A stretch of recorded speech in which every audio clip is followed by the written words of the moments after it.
Ассалаумағалейкум, Алаш елі, қайырлы күн Қазақстан. Армысыздар, құрметті Түркістан телеарнасын көрермендері, сіздермен бірге тікелей эфирде жаңа толқын бағдарламасы. Ендеше құрметті көрермен, тікелей эфирдегі хабарымызды бастаймыз. Сіздермен бірге бүгінгі эфир тізгінде мен Нұрсұлтан Нәзілда және менің әріптесім Оңғасын Жолдасбек. Я, Нұрсұлтан, енді жалпы бәрімізге мәлім, көктем кіргелі бері Түркістан қаласында түрлі шаралар ұйымдастырылып, бастау алып жатыр. Соның ішінде әрине біз де ертең сенбілікке атсалыспақпыз. Енді осы ретте құрметті көрермен, әрқайсымыз тазалыққа көңіл бөліп, өзіміздің ауламыздан бастасақ, әрине қаламыз көркейе берері сөзсіз. Я, шынымен дана қазақ айтпақшы, бір тал кессең 10 тал ек деген, дәл осы бір бабалардың ұраны бүгінде қалың көпшілікке негізгі бағыт болып жатыр. Сондай-ақ дәл бүгінгі жаңа толқын бағдарламасының тақырыбы дәл осы тұста таза Қазақстан, таза өлке деп аталады. Дәл осы тазалық барысында жалпы көктемге атқарылатын егін егу немесе жаңадан ағаш отырғызу дәл осы тақырыптар аясында сіздермен әңгіме өрбітеміз. Я, құрметті көрермен, бізге міндетті түрде хабарласып, өздеріңіз көктем кіре сала отбасы болып атқаратын қандай дәстүрлі істеріңіз бар ма, оны бізбен бірге бөлісіп отырыңыздар. Қандай шаруаларды атқарып бастап кеттіңіздер, барлығын бізбен бөлісіңіздер, себебі хабардың соңында сіздерге ұсынатын арнайы сыйлықтарымыз бар. Я, сондай-ақ дәл осы сыйлықты айта өтейін. Түркістан қалалық әкімдігі ұсынған арнайы сіздерге гүлдің жас өсінділерін ұсынамыз. Дәл осы гүлдер өйткені сирек кездесетін және облысымыздың символына айналған ерекше есігіңіздің алдына әсемдік сыйлайтын дәл осы гүлдер сіздерді күтуде, яғни белсенді болған жан. Енді екі мағынада да өзінің өмірінде, отбасында, ауласында белсенді болған жан және бағдарлама барысында белсенді болған жанға дәл осы сыйлықты ұсынамыз. Я, құрметті көрермен, осы себепті біз сіздердің кері байланыстарыңызды күтеміз. Жалпы көркею деген, тазалық деген әрбір отбасының өзінен басталады ғой. Сондықтан сіздер отбасыларыңызбен бірге тіпті ауланы тазалап жүрген немесе гүл отырғызып жатқан видеоларыңыз бізге жіберсеңіздер болады. Ал біз ол видеоларды келесі хабарларымызда қалың көпшілікке көрсетіп, ең үздік деп табылған видеоға да арнайы сыйлықты ұсынамыз. Яғни біз сыйлықтардың барлығын ұсынып жатырмыз, көрермендерімізге ешқандай да бір жасырып қалатын ештеңе жоқ. Сондықтан көктемнің келуімен бірге бір-бірімізді қуантайық деген ниетпен сіздерге арнайы ұсынатын көптеген жақсы сыйлықтарымыз бар. Енді оңасын дәл осы көктемгі дәл осындай егін жиын барысында менің ойыма оралатын ең үлкен әңгіме, енді бұл аңыз. Енді кезінде әжеміз айтатын, шынымен де заманында елден асқан бір бай болған екен, және ол өзінің дүниеден озар шағында айтып кеткен екен, негізі менің байлығым бұл жердің бетіндегі байлық аз, негізі менің шын байлығым жердің астында, тек оны қазып тауып алу керек деп жанұясын айтып кеткен екен. Енді сонда айтқан екен, әкесі, балалар сұрайды, біз әке оны қай жерден қазып алуымыз керек деп. Сонда айтқан екен, әр жыл көктемде есігіміздің алдында тұрған мынау жеміс ағаштардың түбінен қазып көріңдер. Және осы жеміс ағашының түбінен ол міндетті түрде шығады деп. Демек, бұл жерде әкесінің баласына қалдырған үлкен өсиеті бар. Демек, сіз көктемгі күні есіктің алдындағы жеміс ағаштарының өсінділердің түбін қопсытсаңыз, ол әрине өз кезегінде жеміс береді, ал жемісін сіз күзде жейсіз, жеміс денсаулыққа пайдалы. Мінекей байлықтың қайнар көзі дәл осы. Мәссаған, яғни барлық ұлы нәрселердің барлығы өте қарапайым нәрседен басталады дейсіз ғой, Нұрсұлтан. Енді осы ретте құрметті көрермен, айтып өтуіміз керек, Түркістан қаласында атқарылып жатқан түрлі шараларды көрермендерімізге бір шолып өтсек, осы ретте. Шынымен де Түркістан қаласының келбеті әрлене түсуде, жалпы шаһар аумағына 2000 түп гүл егілуде, сондай-ақ раушаннан бастап неше түрлі гүлдердің түрі, яғни жалпы айтсақ, 10-нан астам гүлдің түрі дәл осы маусым барысында жерге қондырылып жатыр. Тамаша, құрметті көрермен, атқарылар жұмыстардың мақсаты Түркістанды көрікті әрі таза қалаға айналдыру болып табылады. Ол үшін биылдың өзінде гүл егуден бөлек ағаш отырғызу жұмыстары да қарқынды жүруде. Дала егу маусымында қалада 138 мың түп ағаш отырғызылды, күзде тағы да 200 мыңға жуық ағаш егілмек. Неге құрметті көрермен, дәл осы Түркістан қаласындағы маусымдық жұмысқа қатысты біздің әріптесіміздің арнайы дайындаған бейнематериалы бар. Ендеше бірге тамашалайық.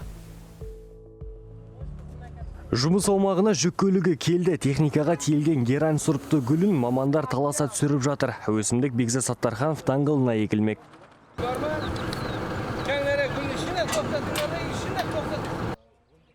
Сондай-ақ гүл егу жұмыстары Қожа Ахмет Яссауи кесенесінің маңында да жалғасып жатыр. Осылайша қалаға 200 мың түп гүл егіледі. Оның 120 мың түбі бір жылдық болса, қалған 80 мыңы көп жылдық өсімдік. Оған 500-ге жуық маман жұмылдырылған. Бүгін гүл егіп жатырмыз, Құдай қаласа. 15-не дейін осы Қожа Ахмет Яссауиге бізге берілген, егіп бітіруіміз керек. Бұл аймаққа 20 адам бөлінген. Таңғы сағат 8-ден кешкі 7-ге дейін жұмыс уақытымыз. Қанша гүл егіп әдемі істесек, өзімізде сондай көңіл күйде, әдем көңіл күйде жүреміз. бізге өзіміздің жұмысымыз оңай жоқ, қиын емес. Күнделікті істеп жүрген жұмысымыз. Сондай-ақ қалада тазалық жұмыстары да қарқынды жүріп жатыр. Мамандар таң қараңғысынан қас қарайғанға дейін бел жазбай жұмыс істейді. Оған 40 шақты техника жұмылдырылған. Түркістан қаласы бойынша қазір мына өзіміздің президенттің тапсырмасы бойынша таза өлке бір айға созылатын іс-шара акциямыз Түркістан қаласының барлық тазалығын қамтиды.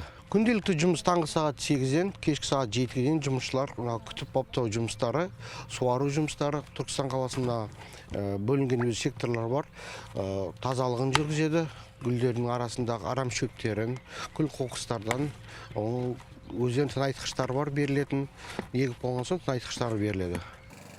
Атқарылар жұмыстардың мақсаты Түркістанды көрікті әрі таза қалаға айналдыру. Ол үшін биылдың өзінде гүл егуден бөлек ағаш отырғызу жұмыстары да қарқынды жүруде. Тал егу маусымында қалада 138 мың түп ағаш отырғызылды. Күзде тағы 200 мыңға жуық ағаш егілмек.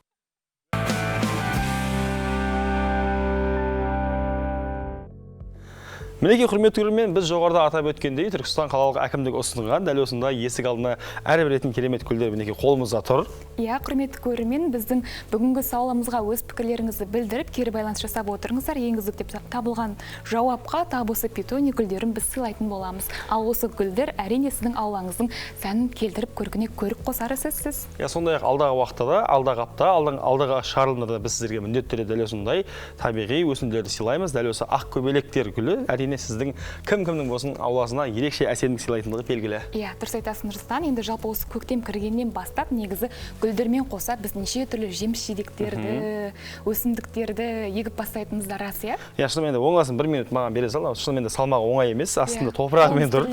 Бұл тірі гүл болғандықтан, иә, қыз баласына қатты салмақ түспесін. Сөзінің жаны бар, шынымен де біз көктем келе салысымен түрлі жемістер есік алдына отырғызамыз. Және солардың ішінде маған ең ұнайтыны және ең тәттісі және бүгінгі таңда нағыз кәсіп көзіне айналған жеміс бұл әрине құлпынай. Иә, құрметті көрермен, енді баршамызға мәлім, қазіргі таңда клубника в шоколаде, яғни шоколадты құлпынай үлкен танымалдылыққа ие болып жатыр, және тап осы құлпынайды негізі көктем кіріп келе жатыр ғой. Есігіміздің ауласына егіп жақсылап күтім жасақ, негізі үй жағдайында да өсіруге болады, иә? Иә, сондай-ақ құлпынайдың біз біле бермейтін ерекше пайдалы тұстары бар. Ағзамыз үшін, мысалға, құлпынай жүрек қан тамырлары аурулардың алдын алады. Бүгінгі таңда бүкіл әлем бойынша дәл осы аурудан зардап шегіп отқан жандардың қатары көп. Сол үшін де құлпынайды сіз егер көбірек пайдалансаңыз, жалпы дәл осы жеміс, дәл осы сіздің ағзаңызға ерекше пайдасын тигізеді. Ең алдымен жүрек қан тамырлары ауруының алдын алады. Иә, құрметті көрермен, сондай-ақ құлпынай жемісі беттегі пигменттік дақтарды кетіреді. Егер теріңізді ағартып, секпілдер мен пигменттік дақтардан құтылғыңыз келсе, бетіңізге құлпынайдан маска жасаңыз. Алайда әуелі білегіңізге немесе басқа да жеріңізге жағып көріңіз. Себебі кейбір адамдардың құлпынайдан аллергиясы болуы мүмкін, яғни терісінде. Сондай-ақ дәл осы масканы аптасына 1-2 рет пайдалансаңыз болады екен. Сондай-ақ құлпынайдан жасалған маска безеу мен қабынуға қарсы көмектеседі. Егер теріңізге түрлі бөртпелер шығып кетсе, сондай-ақ дәл осы бөртпелер мазаңыз алатын болса, ойланбастан құлпынайдың түйінен маска дайындаңыз, себебі оның құрамында тері ауруларымен белсенді күресетін антиоксиданттар болатындығы белгілі. Тамаша. Сондай-ақ құрметті көрермен, бұл құлпынайдың соңғы пайдасы емес, құлпынайдың тағы да басқа пайдалары көп, ал оның бірі бұл жеміс кәріліктен де сақтайды. Құлпынайдағы антиоксиданттар бос радикалдарға қарама-қарсы әсер етеді екен, сондықтан кәріліктің ауылы алыстай түседі. Ол үшін түскі тамағыңызды іш болғаннан соң 40 минуттан кейін міндетті түрде құлпынай жеуді ұмытпаңыз. Мінеке құрметті көрермен, құлпынайдың біз білетін пайдасы осындай. Ал енді құлпынайдың тағы да қандай пайдасы бар, ол жайында әріптесіміз дайындаған бейнематериалға кезек берейік. Міне көптен күткен құлпынай маусымы да басталып кетті. Осы кезеңді пайдаланып, осы бір ерекше жидектің арқасында ағзаға біраз пайда әкелсек болады. Себебі оның құрамында С дәрумені, кальций, калий және магний бар. Антиоксиданттар көп болғандықтан созылмалы аурулар мен қабынулардың қаупін төмендетеді. Құлпынай салмақ тастау үшін таптырмас жеміс. Зат алмасуды арттырады, тәбетті төмендетеді және қандағы қант деңгейін бақылайды. Ғалымдардың айтуынша, құлпынайдың жеу нормасы күніне 500 граммнан аспау керек. Ағзаны қоректендіру үшін осы қалып жеткілікті. Басқалай болғанда ішек жолдарының құртылуына, ал жақсылап жуылмаған жағдайда бүйректе құм жиналуына себеп болуы мүмкін. Төлебелік тұрғын Зелиха Маусымбекова құлпынай өсіруді қолға алған зейнеткер. Ол үй іргесіндегі 5 соттық жерге 2500 түп құлпынай еккен. Кейіпкеріміздің таңдауы альбион сортына түскен екен. Бұл сортты алғаш 2006 жылы америкалық ғалымдар өсірген.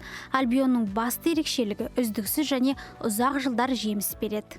Қыста енді соғы бұл гүлдеп сала береді екен, бұл жартық демалмайды екен. Қыста гүлдеп салып неған екен, біз оны гүлін жұлып отырдық. Енді бұяқтың қысы білесіңдер ғой, үстін жаппадық, үстін жаққанда мүмкін өнім алар едік, үстін жап алмадық. Тамшылатып соғары дейді ғой, оны балам өзі істейді, барлығын дайындап береді. Жаңағы бұның да жейтін ішетін витаминдері бар, витаминдері береміз. Ал бұл өзі бола бермейді ғой, қызым. Жерге тықсың. Бұны жаңағы дұткасы дейді, бұны жаңағы оның дұткасын неғып отырамыз? Жұлып отырмасақ, бұл бізге өнім бермейді. Айта кетейік, мамыр айының ортасы құлпынайдың нағыз пісіп жетілген кезі. Осыны пайдаланып, құлпынайды күнделікті жеп, немесе құлпынай диетасын ұстай отырып, дертіңізге шипа таба аласыз.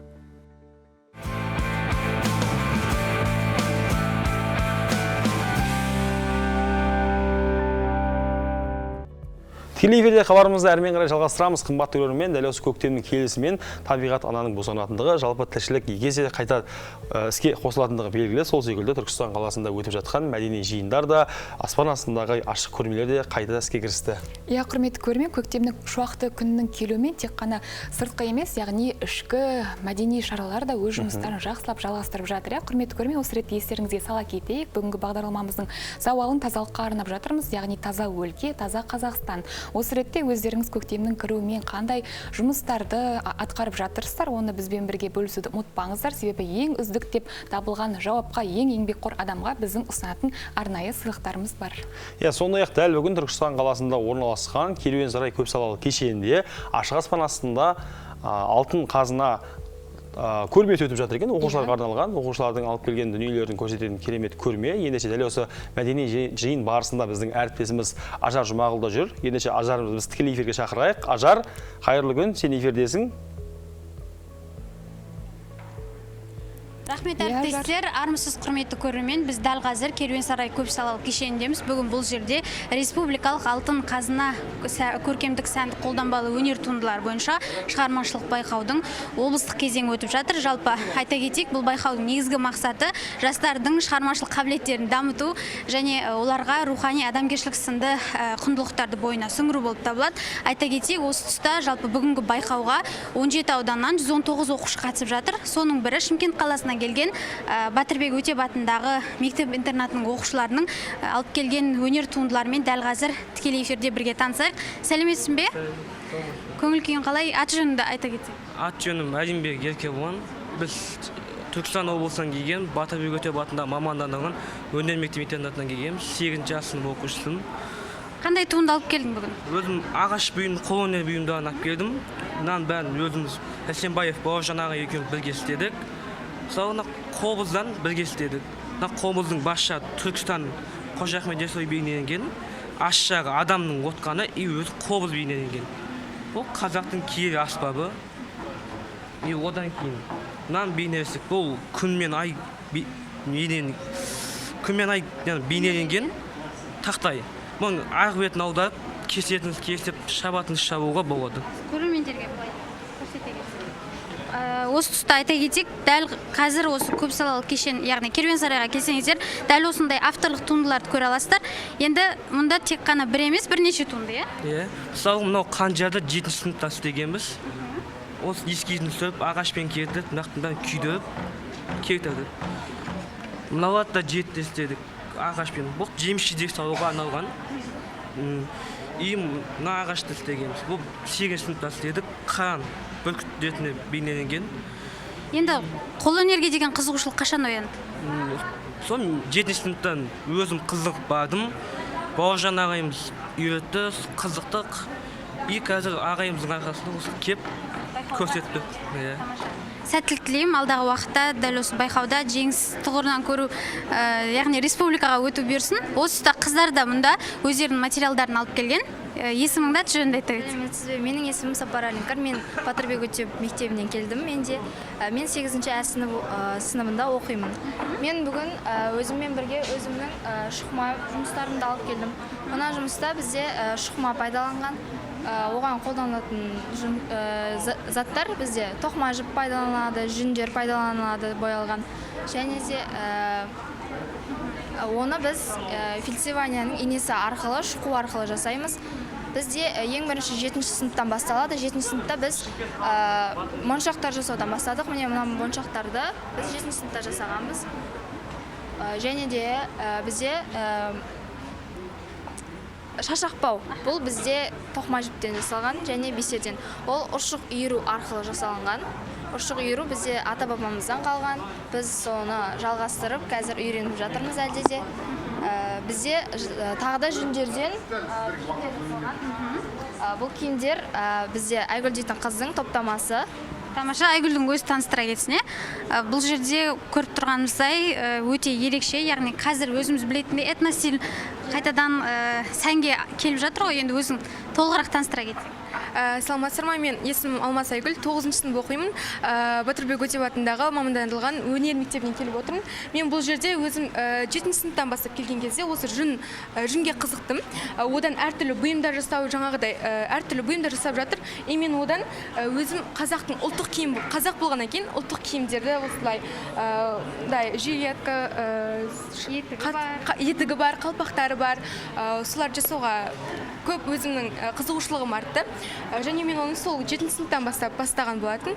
Және бұларды өзінің жасалу тарихы бар. Әрқайсының формаларын қойып, үстіне жүнді тегістеп, және ол қатуын күтіп, сабынмен суды илеп тұрып, оны жасайсың. Кепкеннен кейін осындай әртүрлі әрлеу үшін заттар қолданса болады. Осындай әртүрлі бұйымдар. Өзің фантазияңа қарай қоса бересің. Әркімнің фантазиясына қарай. Тамаша. Яғни бір жұмысты дайындау үшін бірнеше күн, яғни үлкен еңбекті талап етеді. Үлкен еңбекті талап етеді. Тамаша, саған да сәттілік тілеймін. Ал енді мұнда тағы да бір біздің оқушыларымыз келіп отыр екен. Қай ауданнан келіп отырсың? Түркістан облысы Мұстафа Шоқай атындағы 24 жалпы орта мектебінің оқушылары екен. Енді өзің материалдарымен таныстыра кетсең. Өзім материалдарым бұл жерде үш түрлі не бар, материалдар бар. Мысалға мыс болса, мерхур и латун болып табылады. Өзің жасадың, Иә. Міне көріп тұрғандарыңыздай, осындай біздің қазір этно әшекейлерімізді мыстан, малахор сияқты заттардан, мерхур ма? Содан жасаған екен. Міне көріп тұрғандарыңыздай, тамаша. Осы жерге келіп, балалардың, кішкентай ғана оқушыларымыздың, жасөспірімдердің, жастардың осындай шығармашылық қабілеттеріне өздеріңіздің бағаларыңызды беріп, тамашалап, көріп қайтсаңыздар болады. Ал қымбатты әріптестер, мендегі бар ақпарат осы, сөз кезегі өздеріңізде. Рахмет, Ажар. Мінекей құрметті көрермен, облыстың дәл осындай ең өнерлі жастары бас құраған екен. Ендеше біздің болашақ ісмер мамандарға тек қана сәттілік тілейміз. Иә, осындай облыстық сайыстан өткен адам үміткер, яғни республикалық жарысқа өтетінін де айтып өтеге осы ретте. Сондықтан құрметті көрермен, сіздер де бар көрермен болсаңыздар болады, әлде кеш емес.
жерім, боран елім, күнде жиын, күнде той, жүрген жерім ай. Ақау келім, боран елім, күнде жиын, күнде той, жүрген жерім ай. Айдан шөлген жаным, сағынғанда қайтеді ғашық жарым ай. Ақау келім, боран белім, күнде жиын, күнде той, жүрген жерім ай.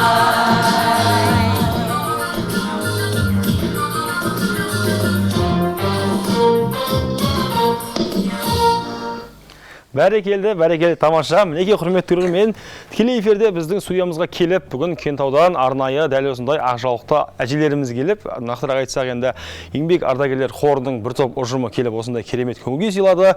Күнде думан, күнде той жүрген жерлеріңіз. Ал ендеше құрметті әжелер, қош келдіңіздер. Түркістанға көктемді ала келген дәл осындай әжелеріміз бүгін енді әсем әнімен қалың көпшіліктің көңілінен шықты деген сенімдеміз. Тағы да енді қош келдіңіздер дейміз. Олай болса, әжелеріміздің енді бірнешеуін студияның мүмкіндігіне қарай әрине сұхбатқа шақырайық. Төрлетіңіздер. Хорымыздың жетекшісін және ең тәжірибелі апаларымызды, аналарымызды студия төріне шақырайық. Жүріңіз апа. Төрлетіңіздер. Мінекей жалпы енді Кентау қаласы осы уақытқа дейін Кентау қаласынан төрлетіңіз әже. Жоғары өте беріңіз. Жоғары өте беріңіз. Асықпаңыздар. Жалпы осы бағдарлама барысында жаңа толқынға негізі Кентау қаласынан неше түрлі жас санатындағы өнерпаздар келген болатын. Енді бұл жолы осындай Кентаудан келген ақ жаулықты әжелеріміз келіп отыр. Ал құрметті ханымдар, құрметті әжелер, қош келдіңіздер. Көңіл күйіміз қалай? Керемет. Бәрекелді, сіздер енді осылай бізге Түркістанға көктем енді келді, негізі байқап отырсақ. Киімдеріңіз қандай әдемі, ән қандай әсем. Ал ендеше құрметті көрермен, жақынырақ таныс болыңыздар. Дәл осы ұжымның жетекшісі Гүлнара Аяшева ханым, сондай-ақ дәл осы хордың белді мүшелері Хадиша Дүйсенбаева апамыз және Роза Қонысбаева апаларымыз. Қош келдіңіздер тағы да. Ал енді Гүлнара ханым, жалпы дәл осы ұжымның тыныс-тіршілігімен, жұмыс барысымен таныстырып өтсеңіз. Саламатсыздар. Біздің хор 1984 жылы соғыс және еңбек ардагерлер болып құрылған. Бұл хордың құрылуы жетекшісі сол кездегі Зоя Сергеевна Хитрик апайымызды айтпай кетуімізге болмайды. Осы кісіні, осы хордың ұйымдастыруына, осы хордың құрылуына сол кісінің негізін қалаушы Зоя Сергеевна Хитрик. Сол кездегі сол кісілермен бірге жұмыс жасаушы, сүйемелдеуші, хорды жүргізген дирижер Гүлгүлан Байдалиевна Нұрмахамбетовнаны айтуымызға болады. Сонымен қатар хордың сүйемелдеушісі Борис Леонидович және Анатолий Николаевич ағаларымыз хорды сүйемелдеп, өздерінің баяндарымен сол кездегі соғыс және еңбек ардагерлер хорларын барлық көптеген концерттерге алып жүрген. Демек бұл өнер ұжымының тарих терең. Биыл демек 40 жылға тура келіп отыр екен. Мерейлі жыл биыл. Биыл 1984 құрылыс жылы ашылған болса, биыл 2024 жылы 40 жыл уақыт болып отыр. Қазіргі таңда. Бәрекелді. Құрметті көрермен, енді құрметті студия қонақтары біздің бағдарлама тікелей эфирде өткеннен кейін бізге енді қоңырау шалатын көрермендеріміз болады. Дәл қазір бізге сондай бір кезекті қоңырау келіп тұр екен. Ендеше көрерменімізбен тілдесіп көрейік. Қайырлы күн, сіз байланыстасыз. Қайырлы күн, саламатсыздар ма? Сәлеметсіз бе? Келіп отырған қонақтар, жүргізуші мырза, бүгінгі күндеріңізге сәттілік тілеймін. Рахмет. Сондай жақсы, пайдалы халыққа кер болып жатыр. Сіздердің жаңағы келіп отырған ең бірінші жаңағы қонаққа келіп отырған әжелер тобы, әжелер. Аталысып жүрген өздерінің тамшыдай болса да үлесін қосып жүрген апаларға қош келдіңіздер дейміз, рахмет айтамыз. Осылай жастардың алға бастап біздің ізімізді біз сол жердің із жалғаушымыз ғой. Сол кісілердің жаңағы өсиеттерімен алға қарай жылжып дамып жүргім келеді. Бүгінгі күннің сіздерге Сондай енді бүгінгі біз жолдаған күн сауалы жайында қандай пікірдесіз жалпы өзіңіздің отбасыңызда, ұжымда, дәл биылғы көктемдегі егін маусымы жайында, жалпы Таза Қазақстан акциясы жайында?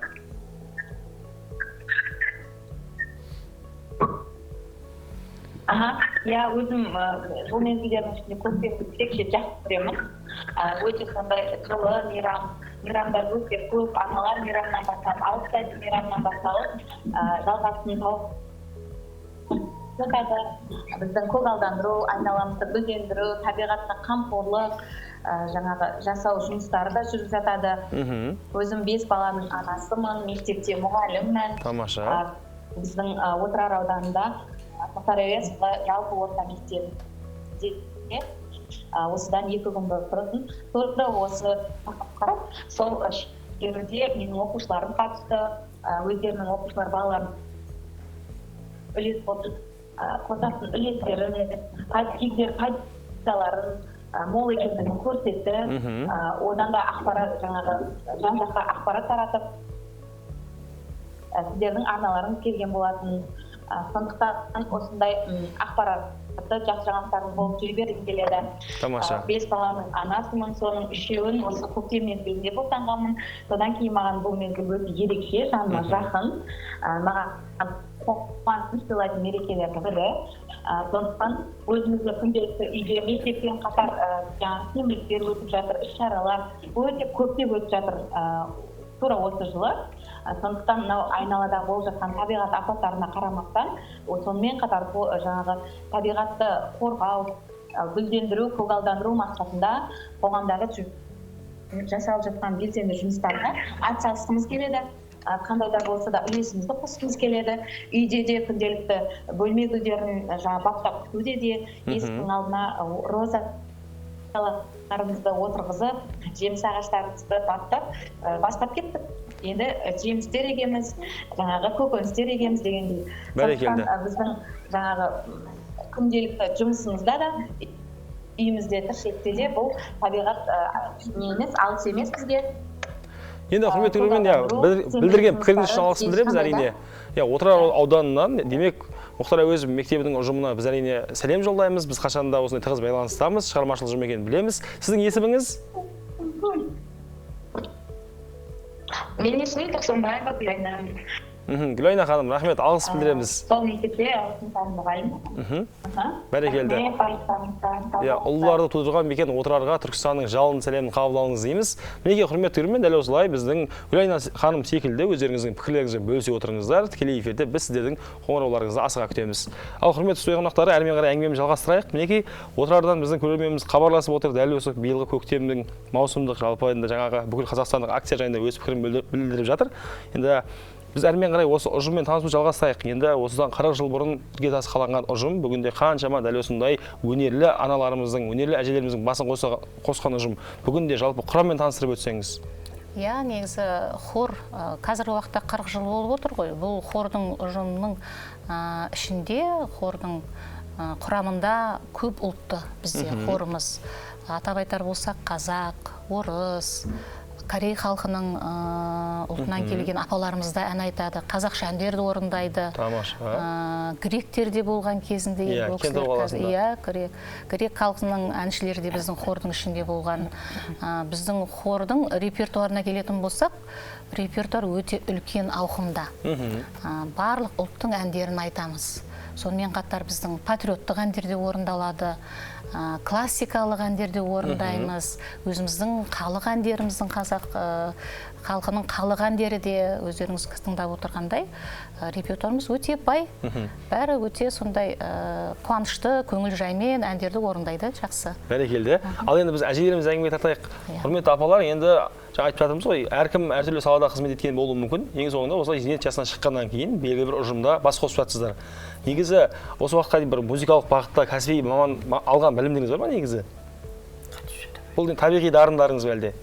Мен Дүйсенбаева Хадиша, осы ардагерлер қорына 2014 жылы келдім. Мен темір жол саласында 40 жыл жұмыс істегенмін. Темір жол саласында? Темір жол саласында, иә.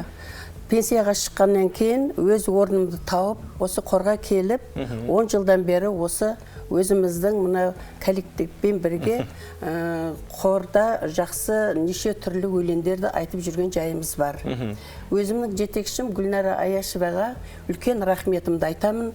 Бізде халық әндердің бүкіл халықтардың әндерін үйретеді.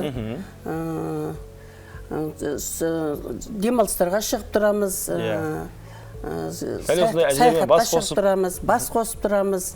Өзіміз субботниктерде көшелерді тазалап, өзіміз үлесімізді қосамыз Кентауға. Бәрекелді. Өте қуаныштымын осындай керемет коллективте, осындай қорда жүргеніме. Тамаша. Демек, бұл қор негізі әжелерімізге берілген үлкен мүмкіндік қой енді. Зейнет жасынан шыққаннан кейін қоғамнан бөлініп қалмай, үйде отырып қалмай, қоғамдық өмірде белсенді болу үшін. Енді Роза апа, сіздің мамандығыңыз қандай еді? Менің мамандығым мұғалім. Мұғалім. Қай пән? Химия пәнінен. Кентауда экскаваторный заводтың қарамағынан СВТУ ашылған. 16 сол жерде жаңағы экскаваторный заводқа кадрлар дайындағанбыз. Әртүрлі жұмысшылар. Енді сол жұмыс істеп жүріп, мен осы 80-90 жылы жұмыс істеп жүріп, біздің өзіміздің жұмысымызда да хор болған. Бірақ осы қаланың хорына келіп, қатысып, сөйтіп жүрдім. Өзі ән сүйгеннен кейін, және мұғалім деген 8 қырлы болу керек қой. Әнде айту керек, тақпақты айту керек демекші. Олармен биді билеу керек. Сол себептен менің жүрегіме ән күй деген жазылған. Сол себептен мен осы Кентау хорына қатыспауға шынын айтқанда шыдамадым. Сөйтіп қатыстым. 90 жылдан бері. Енді бұл хордың жалпы әннің қай ән болмасын, қандай ән айтпасын адам, оның тәрбиелік мәні өте көп. Әрине. Өте көп. Махаббат жөні болсын, отан жөні болсын, өзінің қиыншылық жағдайдағы жаңағы нелер болсын, еңбекті насихаттайтын. Сол сияқты мен мұғалім болғаннан кейін ба әйтеуір осы хорға келіп, сондай насихат жүргізуге мен өз бар жүрегіммен нетем. Сосын бұл жалпы мына әжелердің барлығымыздың хорға қатысатын бір үйде ешқандай тіршілік жоқтықтан емес.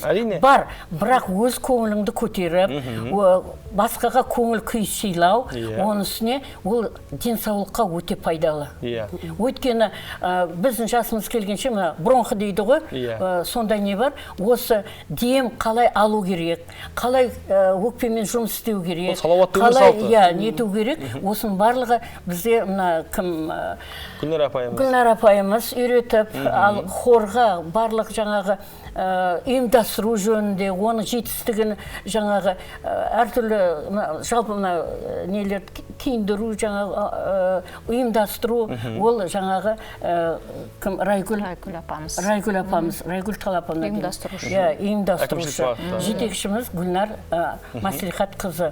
Бұларға көп рахмет айтамыз. Өйткені қаншалықты не болғанменен әрқайсымыз бір тұлғамыз. Әрине. Әрқайсымыздың мінез құлқымыз бар, әрқайсымыздың сөйлеу мәнеріміз бар. Бірақ әнге келгенде біз бәріміз бір ұжымдай болып, бір дауыспен шыққандай болып, сол өлеңді айтып, сол көңіл күйімізді біз үйімізге апарып, соны таратамыз. Үйімізде балдарымыз сол көңіл күйге жеткіземіз соларды. Сол себептен бұны жаңа айтып отырмын, денсаулыққа да көп мәні бар. Өте көп мәні бар. Сосын жаңағы қазір не жүріп жатыр, жаңағы біздің Кентау жасыл қала. Шынымен де. Жасыл қала. Ол жылда біз... Кентау әуелі гүлбағым дейді. Гүлбағым, гүліміз тамаша. Ол екінші Швейцария деуші. Сол себептен біз әр жылы көктем айында осы гүлдендіру, жасылдандыруға бәріміз қатысамыз. Қасымызда Қожанов атындағы саябақ бар. Соғанда жаңағы шығып нетеміз. Өзіміздің жаңа ауламызда, енді біз андай үйлерді тұрған квартал дейді ғой, о жерге де гүліміз гүлімізді егіп, талдарымызды егіп, гүлдендіріп, қаламыз не ғұрлым жылдан жылға жасара берсін, көгере берсін, көктесін дегендей қылып, біз соған қатысамыз. Бәрекелді, тамаша. Енді Гүлнара ханым, біздің қаншалықты мықты маман екендігіңізді, енді мінекей екі әжеміз куәгер, енді әжелер өтірік айтпайды ғой. Дегенмен енді осы студиямызға сол уақыттан қаншама ұстаздар келді. Ұстаздық ету қиынның қиыны. Ал енді әжелерге ұстаздық ету қалай екен? Айтып қалды апамыз, әрқайсысы өз ата тұлға, әрқайсысының жүріп өткен жолы бар. Ұстаз өзі қай жерде жүрсе де ұстаз ғой. Баланың арасында жүрсін, әженің арасында жүрсін, бір бағытты алады. Сондықтан да балаларыма, мектептегі оқушыларыма қалай қараймын, бұл кісілерге де тура солай қараймын. Солай тәрбиелеймін. Енді бұл кісілер өздері кейде мойындап отырады. Біз балалардан да әрі болып кеттік қой деп. Адам өзі қартайған сайын бала болып қалады. Үлкен кісілермен жұмыс жасау енді оңай деп айтпаймын, бірақ қызығы да бар. Өте орынды қабылдайды, айтқаныңның барлығын дұрыс қабылдайды. Бұл кісілер енді мына осындай телеарнаға келіп, жаңа толқын телеарнасына келіп, бүгін түсірілім болады. Жаңа тыныстар ашылды апаларымыздың. Әнімізді орындаймыз дегенде бұл кісілердің қуанышы баладай болды ғой. Ұйықтамай. Түнімен ұйықтамай бүгін сондай дайындықпен келіп отырған жайымыз бар енді. Тамаша, шынымен сезіліп тұр, керемет көңіл күй. Барлық апаларға рахметімді айтамын. Енді мені ұстаз деп бағалайды ғой бұл кісілер, сондықтан менің айтқанын тыңдайды. Тамаша. Рахмет барлығына. Әжелермен жұмыс істеу асла қатты қиын емес. Қиын емес. Мысалы, көптеген ұстаздар айтады ғой, оқушылармен жұмыс істесең, жаңа бір энергия аласың дейді, жас бала болғаннан кейін, жас бүлдіршін. Енді апалармен жұмыс істесең, бата аласың бірінші. Әрине. Енді біздің ортамызда бата айтатын апаларымыз да көп енді. Тамаша. Енді сахна болғаннан кейін, дәл осындай өнер, мәдениет әлемі болғаннан кейін, ең алдымен сыртқы көрініс, сыртқы бейне әрине маңыздысы. Енді осы орайда әжелеріміздің дәл осындай ұлттық нақыштағы киімі, толыққан осы киіммен жарақтандыру мәселесі бойынша, немесе жеке дизайнермен жұмыс істермен, стилистпен осы жайында. Бізде мынау өзіміздің осы салаға қараймыз ғой, мәдениет. Кентау қаласындағы Шәбіш Қалдаяқов атындағы мәдениет сарайына қарасты осы еңбек ардагерлер қоры. Бүгінгі таңда бұл қор еңбек ардагерлер қоры деп аталады. Жаңа айттым ғой басында, соғыс ардагерлер қоры деп аталатын еді. Қазіргі уақытта білесіздер енді көп кісілеріміз енді азайды ғой соғысқа қатысқан, сондықтан қазіргі таңда еңбек ардагерлер қоры деп аталады. Қордың ішінде мұғалім кісілер де бар, көп салада жұмыс жасаған кісілер. Тек зейнеткерлікке шыққан апалар емес, жұмыс жасап жүрген апаларымыз да осы қорға, екі жағында қатар алып, сондай өздерінің қызығушылығымен қорға келеді. Осындай қорға қатыссам болады ма? Әрине есігіміз ашық. Бәрін есігіміз ашық, қорға қабылдап аламыз. Қолымыздан келгенше әнімізді үйретеміз. Енді өзімнің семьяма, отбасымнан көрі осы қорға көп көңіл бөледі.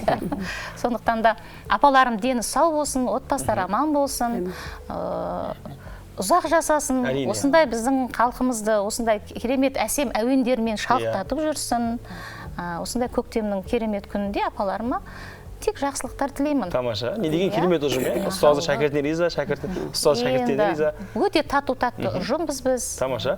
Енді Роза апам жаңа айтып қалды бағдарлама барысында. Мен енді қанша химия саласының мұғалім болғанмен де, жаңа заводта қаншама қызметкерлермен араласып жүргенмен де, ішінде бір осы бір өнерге деген ерекше құлшыныс болды, сүйіспеншілік болды. Осы бір таланты қалай болғанда да сахнаға алып шықты, қанша жаста болса да. Ал енді Хадиша апа, сіздің қандай қасиетіңіз бар еді? Бала күніңізде осындай бір әнге жақындығыңыз бар ма еді негізі отбасыңызда, жанұяңызда?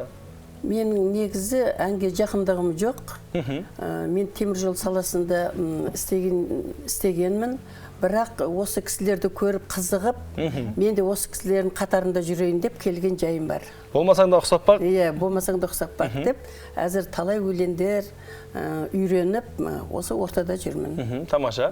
Енді Гүлнара ханым, жаңа айтып қалдыңыз, біздің репертуарымызда, ән қоржынымызда көптеген әндер бар. Енді осы ән таңдайтын тұста неге мән бересіздер, немесе апамдар өздері алып келе ма? Жоқ, әнді таңдау, бағдарламаны таңдау, репертуар таңдау өзімнің құзыретімде. Таңдаймын апаларға лайықты, қандай әнді айта алады, мінездеріне сәйкес. Болмысын, әжелгі образы бар деген секілді. Таңдаймын, сонымен қатар бізде мынау өзіміздің мерекелеріміз бар ғой, тәуелсіздік деген мерекелерге, сонда Қазақстан туралы патриоттық әндерді, тақырыпқа қарай әндердің бәрін таңдаймын. Түсінікті. Енді жаңа Роза апам үлкен әңгіменің шетін шығарды. Дәл қазір бізде тікелей эфирде байланыс бар екен, одан кейін әрмен қарай жалғастырамыз сұхбатымызды. Құрметті көрермен, сіз байланыстасыз, қайырлы күн. Есіміңіз, қай өңірден хабарласып отырмыз? Иә, сіз байланыстасыз. Мен Алматыдан звондап тұрмын. Вот, есім Мұратбек, жасым да бар, 70-тен астым. Мына бір мәселе бар енді, қазақ ұлт киімдерін мен айтайын деп едім. Енді ер адамдардың киімдерін айтпай қойым. Бірақ әсіресе мына әйелдер, қыздар үшін. Мысалы, өзі қала басында бүткіл Қазақстанда осы жастар деген. Шет қайдағы киімдер, мына перс киетін киімдер, сонымен киімдерді Иранның киімдері, ұлт емес, дін киімдер. Неге соны киеді деп, мен кесіріндер жыным келеді. Өзі қазақтың киімдері бар. Қол жабса, қол жабылады, денесі жабылады, пәрді жабылады. Қандай сән, қандай керемет, ана жолы біздің дизайнер көрсетті ғой, Францияда жүр, оны киіп, неге сол киімдер кимейді деп мен ойлаймын. Ол даже дін емес, ол қайдан біреудің діні ол киім емес. Осына сол жағында, экранда енді келіншегі жарайды, оның несі киімдері маған ұнайды. Мысалы, қазақ нелер бар, суреттер бар, иә. Әжелер үзім отыр, жарайды ол ғана кимешек, бұрын айтатын, қазір ол кимешек, ол киімдері ол дұрыс қой, бірақ басқа киімдермен білмеймін. Осы абылары не деген осы мына киімдер туралы? Кімдер жастар, қыздар киетін, әсіресе мына Иранның несін пайдаланады. Иә, Мұратбек мырза, түсінікті болды, сіздің пікіріңіз, алғыс білдіреміз. Иә, мінекей Алматыдан хабарласқан көрерменіміз осылай енді әжелеріміздің образы жайында жаңа айтып өттік қой, әңгіме жайында. Енді Роза апа жаңа айтып қалдық қой, сіз үлкен бір әңгіме шетін шығардыңыз. Негізі әр әннің өз шығу тарихы бар, әр әннің табиғаты бар. Енді осы жайында жалпы әннің біздің тыңдаушы, тыңдарманға беретін әсері жайында және ұрпақ тәрбиесіндегі әннің алатын маңызы жайында өзіңіз айтып өтсеңіз. Енді ең бірінші қай уақытта да баяғы өзім бала кезімнен естерге алсам, қай уақытта да соғыстан кейін, мен соғыстан кейінгі баламын ғой, сол 50-ші жылдары патриот әндерге бар ынтамызбен салатынбыз. Енді сол заманның сұранысы. Иә, сол кездегі сұраныс. Одан кейін сосын біздің қазақ ақындарымыз, Абайды алайық, басқа ақындарды алайық, көп несін махаббатқа арнаған. Сол махаббат өлеңін айтқанда да, барлығы да сол махаббатқа сүйсініп, соған балқып, сондай болайықшы деген болады ғой, мысалы. Ол тілек есебінде. Тілек есебінде ол жерде. Патриоттық анда отаныңды осылай сүй, отаның сені осындай, отаның сені малға да, жайға да, бай деген нені, соны мынандай өлең айтқаннан кейін ол жастардың санасына кіреді ол. Әнмен кіреді. Ол кітаппен де кіреді ғой, бірақ әнмен де кіреді ол тәрбие мәніне. Сосын күн жылытпас жүректі сөз жылдар дейді ғой şimdi. Иә, қазір енді қазіргі әндерді біз енді жасымыз келгесін ба, көп әндер қазір патриоттық әндер бар, Қазақстанымызға арналған, қазағымыздың жаңағы егемендігіне, барлығына да арналған әндер, бірақ сол жастардың арасында көп айтылмайды. Мысалы, осындай ұжымдарда айтылады, мерекелерде айтылады. Ал біздің уақытымызда, мысалы, одақтың кезінде жаңағы берекете мир деген өлең шыққан. Сонда екінің бірі айтатын, біз көшеде баратырып, мектепте баратырып. Енді мен тілегім әлде де болса осы жастардың ішіне, жүрегіне кіретін осындай патриоттық бір жақсы ән шықса екен деймін. Демек, жай ғана әннің өзімен де тәрбиелеуге болады, иә? Әннің өзімен тәрбиелеуге болады, обязательно. Ол әнді сүйген адам қай уақытта да ақылды болады, қай уақытта да мейірімді болады, қай уақытта да отанын сүйгіш болады. Ән күйді сүйген адам. Мейлі күй болсын ол, мейлі ол терме болсын, мейлі ол халық әні болсын, мейлі патриоттық ән болсын, оның барлығы тәрбие мәнін береді. Тамаша. Демек, шығармашылықты сүйген адам ешқашан отаны опасыз жасамайды. Жасамайды, еш уақытта жасамайды. Тамаша, бәрекелді. Құрметті әжелер, енді сізде де дәл қазір тікелей байланысқа тағы да бір көрерменіміз шығып отыр екен, және сіздер жайында пікір білдіремін дейді.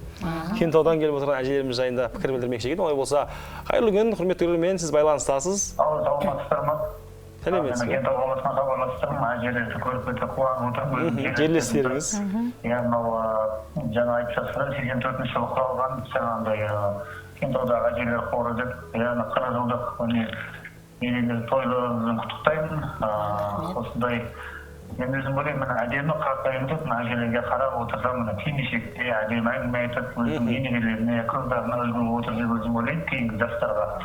Апалардың өмір жастары ұзақ болсын, алла ұзағынан сүйіндірсін, құдай қаласа.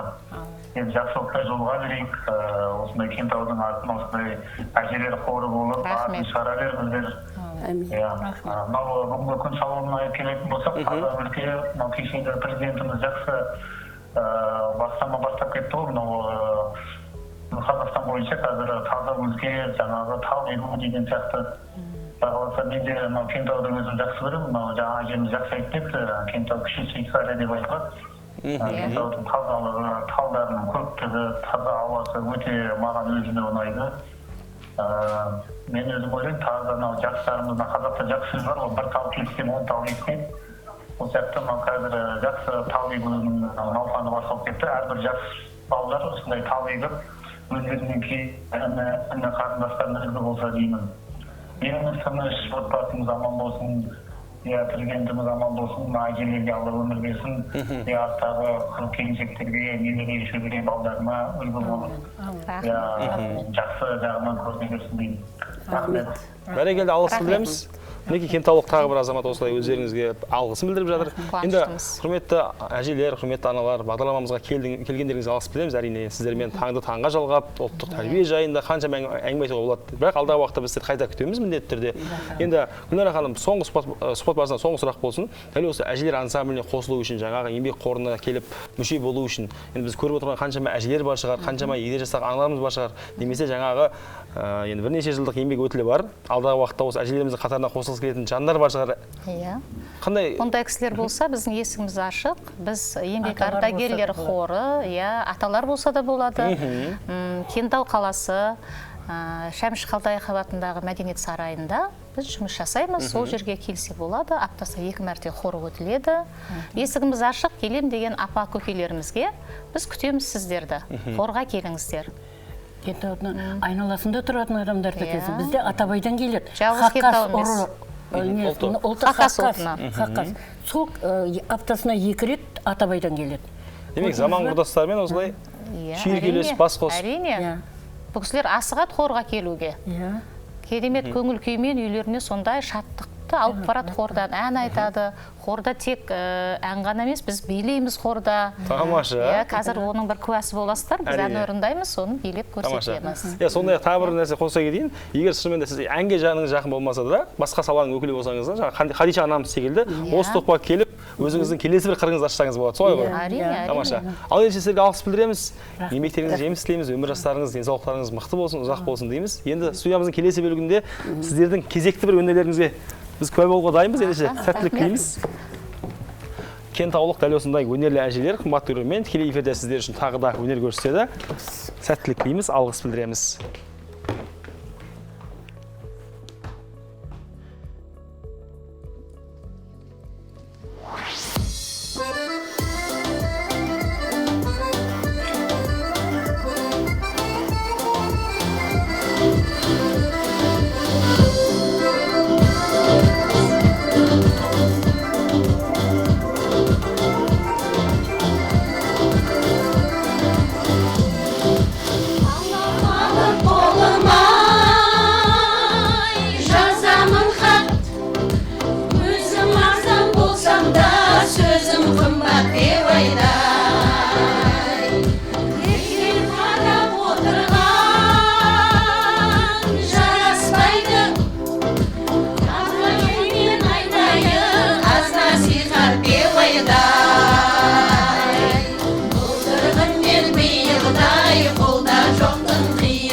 Бәрекелді, мінеке құрметті көрермен, тікелей эфирде Кентау қаласынан келген еңбек ардагерлер қоры өзінің осында ерекше өнерін көрсетті, керемет көңіл күй сыйлады. Ал біздің бағдарламамызға хабарласып отырған кезекті бір көрерменіміз бар екен. Ендеше тағы да кезекті қоңырау қабылдауға біз дайынбыз. Қайырлы күн, құрметті көрермен. Есіміңіз, қай өңірден хабарласып тұрмыз? Алло, саламатсыздар? Саламатсыз ба? Бұл Ақтөбе облысы Шалқар қаласынан. Тамаша.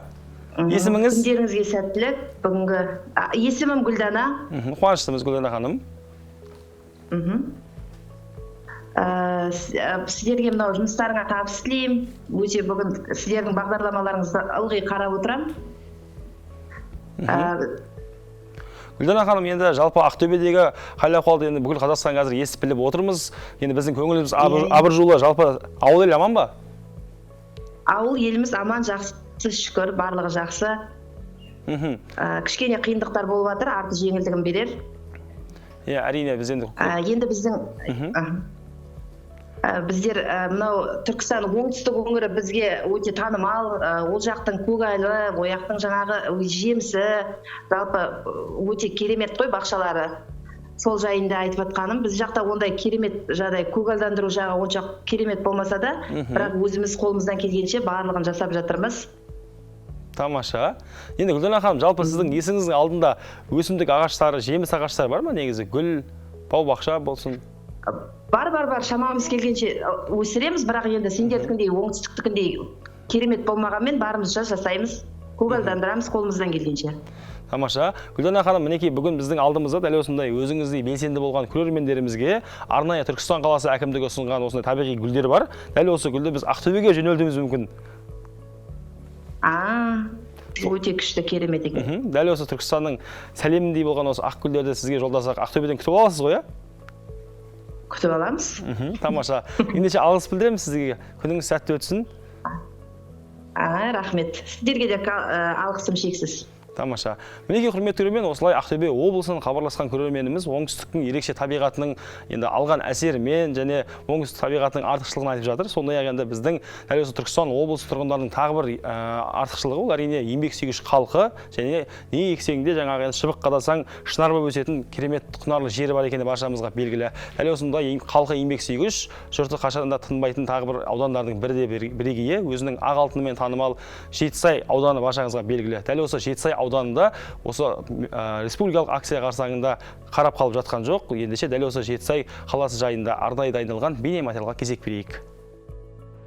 Жетісайлықтар тазалық жұмыстарын орталық саябақтан бастады. Акцияны қолдауға шыққандар әп-сәтте 1 тоннаға жуық қоқыс қалдықтарын шығарды. Сондай-ақ 300 түп ағаш әктеліп тұрғындарға кедергі келтірген ағаш бұтақтары ретке келтірілді. Бұдан бөлек 1 шақырым жаяу жүргіншілер жолын тазалау жұмыстары да жүргізілді. Мұндай шаралар ауданның барлық елді мекендерінде ұйымдастырылды. Енді бұрынғы жағдайда мәз емес еді ғой. Ане жерде шашылып жататын, ел шашылып жататын, ішінде көрік жоқ еді. Мына қаланы көркейтті.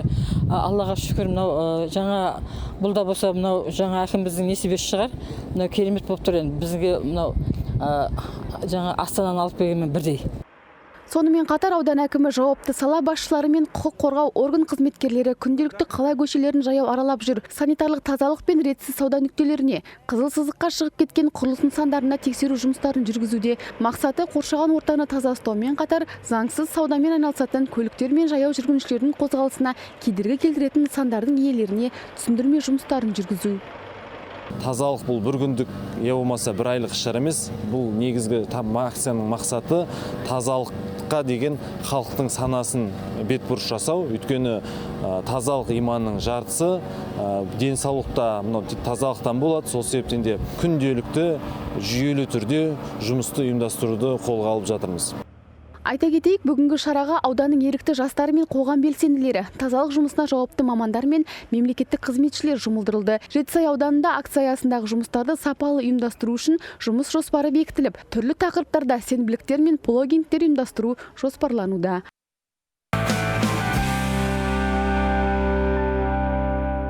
Иә, құрметті көрермен, тікелей эфирде хабарымызды әрмен қарай жалғастырамыз. Сіздермен бірге ақпараттық сауықтық жаңа толқын бағдарламасы. Сондай-ақ дәл бүгінгі сіздермен бірге қозғап отырған тақырыбымыз бүкіл республикалық таза Қазақстан акциясы болатын. Енді жалпы дәл осы акция қарсаңында еліміздегі барлық өңірлер атсалысуда. Мысалға, республикалық дәл осы акция қарсаңында Алматы қаласында Алматы біздің ортақ үйіміз жалпы халықтық науқаны өтіп жатыр. Иә, бұл науқанның мақсаты қала тұрғындары арасында қоғамдық мәдениет деңгейін арттыру, қалалық мүлікке ұқыпты қарауға үйрету болып табылады. Сондай-ақ қоғамдық орындардағы дөрекілік пен қоғамға жат теріс мінез құлыққа тосқауыл қою, вандализмге қарсы қоғамдық сананы тәрбиелеу. Сондай-ақ құрметті көрермен, игі бастама аясында қазақстандықтар ынтымақ пен өзара көмекке үйрететін, жақсы қасиеттерді насихаттайтын қайырымдылық және мәдени іс-шаралар өтіп жатыр.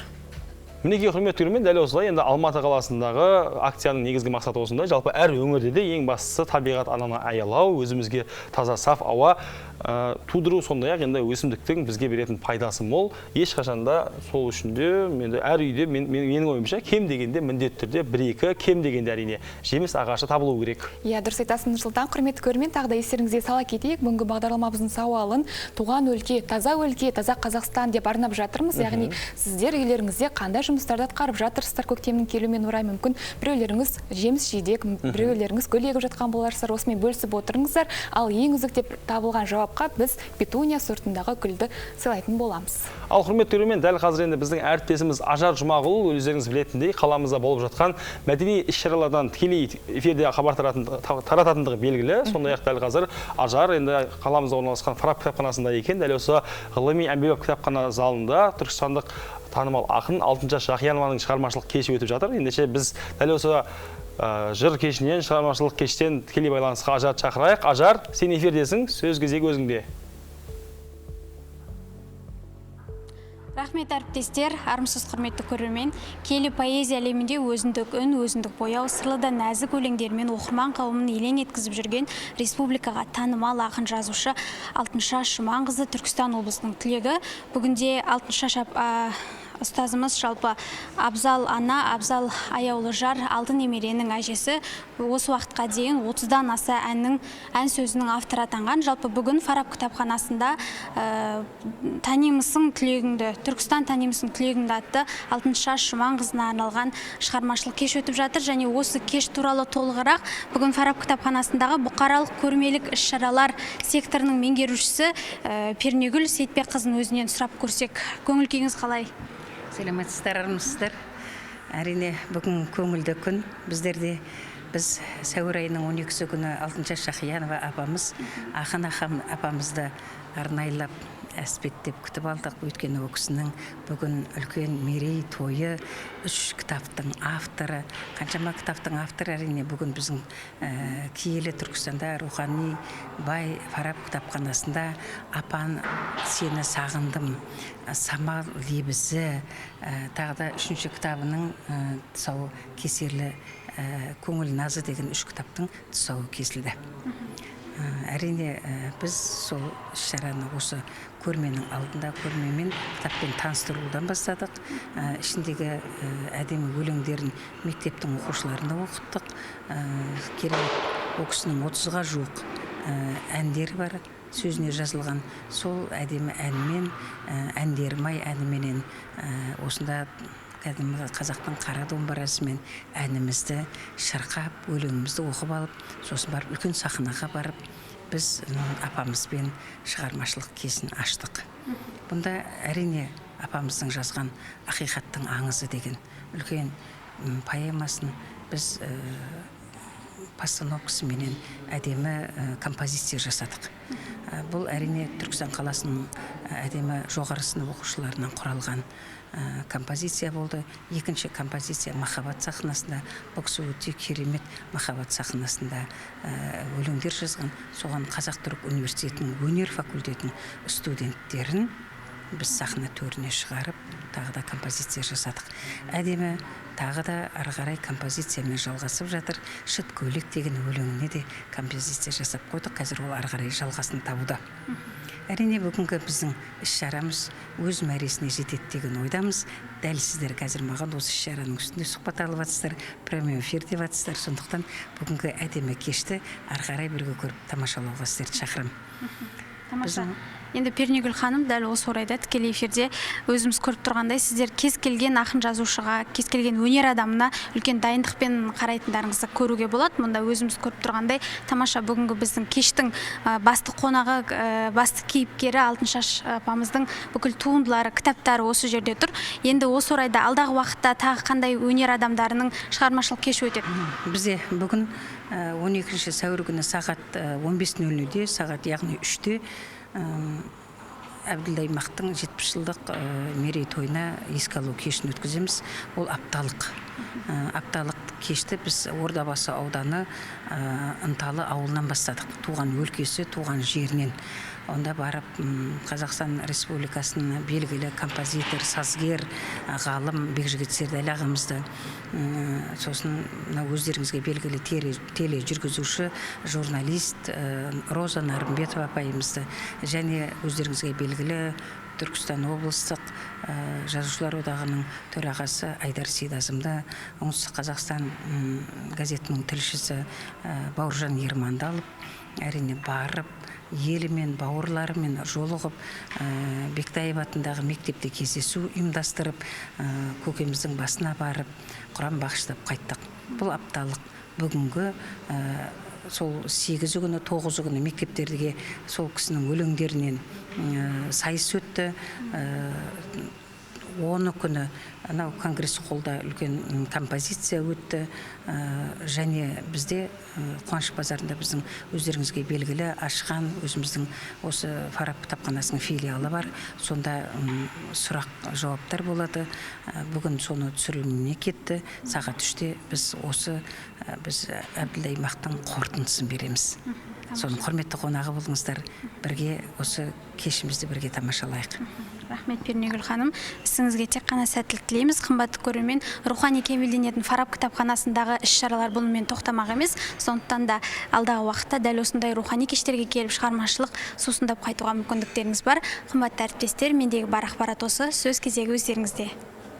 Рахмет Ажар, мінекей құрметті көрермен, Фараб кітапханасына тап осындай адамды рухани азықтыратын керемет шара өтіп жатыр екен. Осындай шаралардың тізбегі әрине көктемге өте көп жоспарланған. Құрметті көрермен, біз тікелей эфирдеміз және тап қазір бізге Шымкент қаласынан хабарласып тұрған көрерменіміз бар екен. Армысыз көрермен, біз сізді тыңдап тұрмыз. Өзіңізді Түркістан телевидениесіне жаңа толқынға хабарласып отырмын. Иә, аты жөніңізді таныстырып өтсеңіз. Рахмет. Бірінші көріп отырмын бұл хабарды. Сіздерге творчылық табыс тілеймін. Рахмет, қуаныштымыз. Алдымен өзіңізді таныстырып өтсеңіз. Шымкент қаласының тұрғынымын. Жаңатағы елді мекенінен. Аты жөнім Омарова Гүлтира. Мынау жаңа сұраққа жауап бере кетейін сіздердің.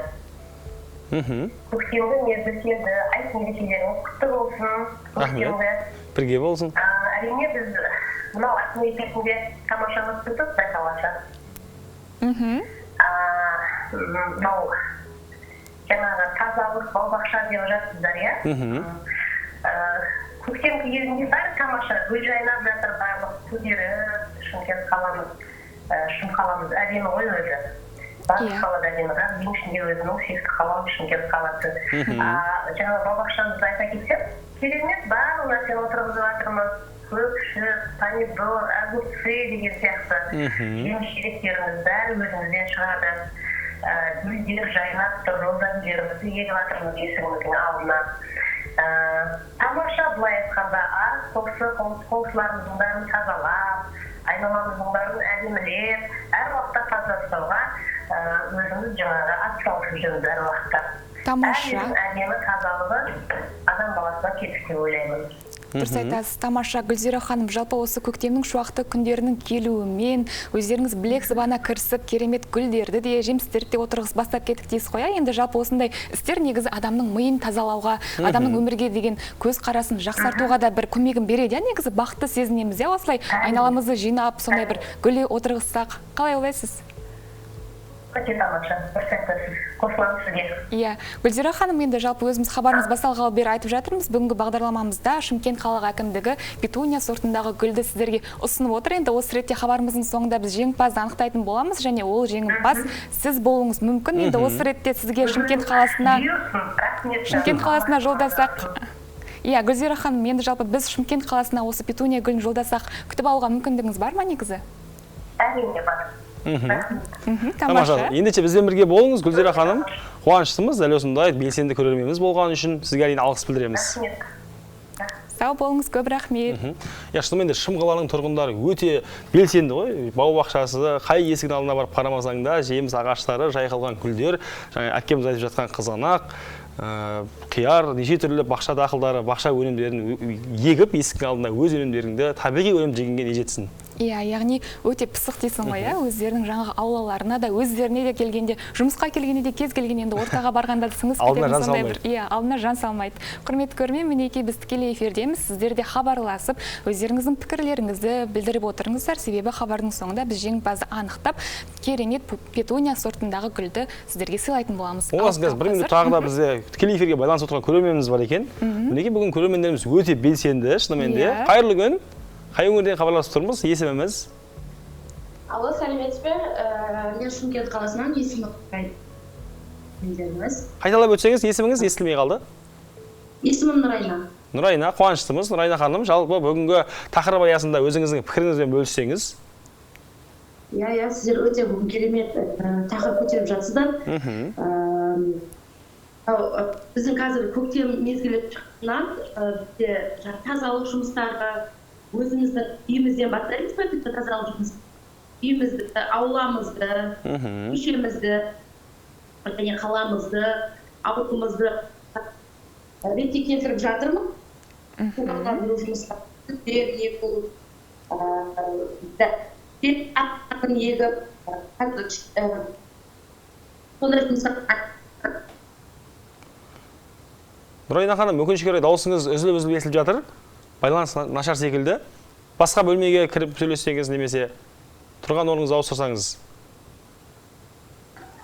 Жақсы естіліп жатыр ма? Енді жақсы. Айта беріңіз, Нұрайна ханым. Өзіміздің ауылымыз бар, өзіміздің басын тұртынып, көкіл ақыл жері. Ауылымызда шөп жолу, тал егу, гүл егу жұмыстарын жасап келдік. Ағаш барлығын қопсытып, қорқымызға түспесін деп әттеп, жалпы ауылдың көркі ғой, тал егу, гүл егу, ауламызды, көшеміздің бәрін тақталап, сенбіліктеп келген жайымыз бар. Тамаша. Бүгінде бір бөлігін жасап жатырмын қазірде. Тамаша, яғни тек қана өздеріңіздің үйлеріңізді ғана емес, барлық көшені, бүкіл ауылды сондай бір жандандырып жатыр екен, Нұрайна ханым? Нұрайна қоғамдық өмірде де белсенді болып тұр ғой. Иә. Тамаша біз... Иә, міндетті түрде ауылымыз, көшеміз, барлығымыз атсалысып жатырмыз. Нұрайна ханым, ауылыңызды айтып өтіңізші, естілмей жатыр бізге. Ауылыңыздың атауы? Қазығұрт ауданы, Ақжар ауылы. Тамаша, Қазығұрт ауданы, тіршіліктің бастауы Ақжар ауылы деп жатыр. Тамаша. Алғыс білдіреміз сізге, тікелей байланыстан. Дәл осы хабарды көруді тоқтатпаңыз, өйткені біз бағдарлама соңында міндетті түрде жеңімпазды хабарлаймыз. Рахмет кері байланысыңызға. Осы ретте құрметті көрермен, енді айтып өтейік, жалпы көктемнің шуақты келуімен барлығымыз жанданып жатырмыз, айналамызды безендіріп жатырмыз деген сияқты. Сондықтан көңіл күйіміз әрдайым көтеріңкі болсын дейміз.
Тамаша, Айбек, мінеке құрметті көрермен, баршаңызға осындай Алтын ұя мектебінің әнін орындаған бізде Айбек Сардарбек. Енді біз студиямыздың келесі бөлігіне барып, Айбекпен сұхбатымызды жалғастырсақ, жүре ғой.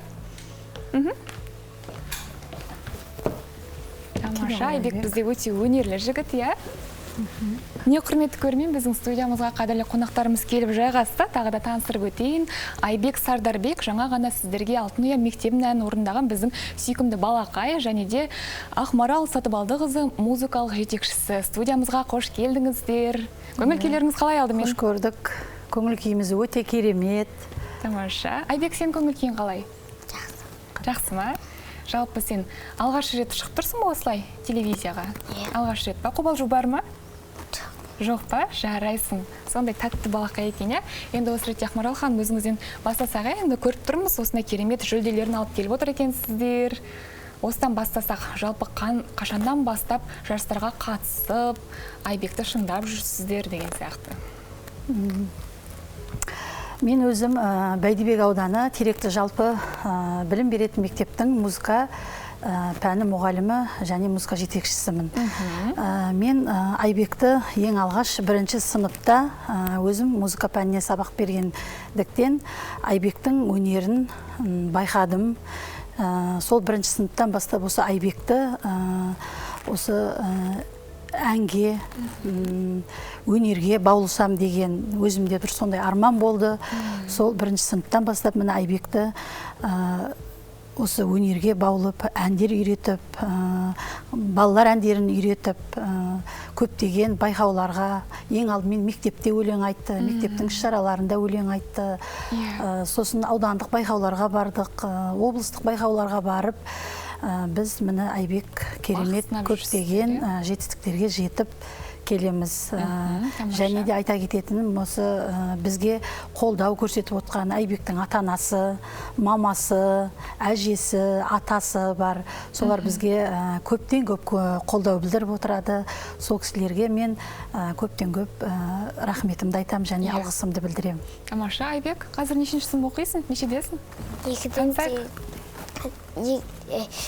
Екінші сынып оқимыз, 8-ден. Жарайсың. Енді көріп отырмыз, мына жақта марапаттау қағаздарын алып келіпсіздер, дипломдарын түрлі. Осы айтып өтейікші, қандай байқауларға қатыстыңыздар? Біз ең алғаш біз Айбек екеуміз 2022 жылы біздің ауданда ауданаралық Жауқазын өнер фестивалі болды. Біз сол өнер фестиваліне Айбекпен бардық. Айбек мені керемет ән орындап, бірінші жүлделі орынға ие болып, міне осындай төс белгіменен марапатталып қайтқан жайымыз бар. Жарайсың, Айбек. Айта беріңіз.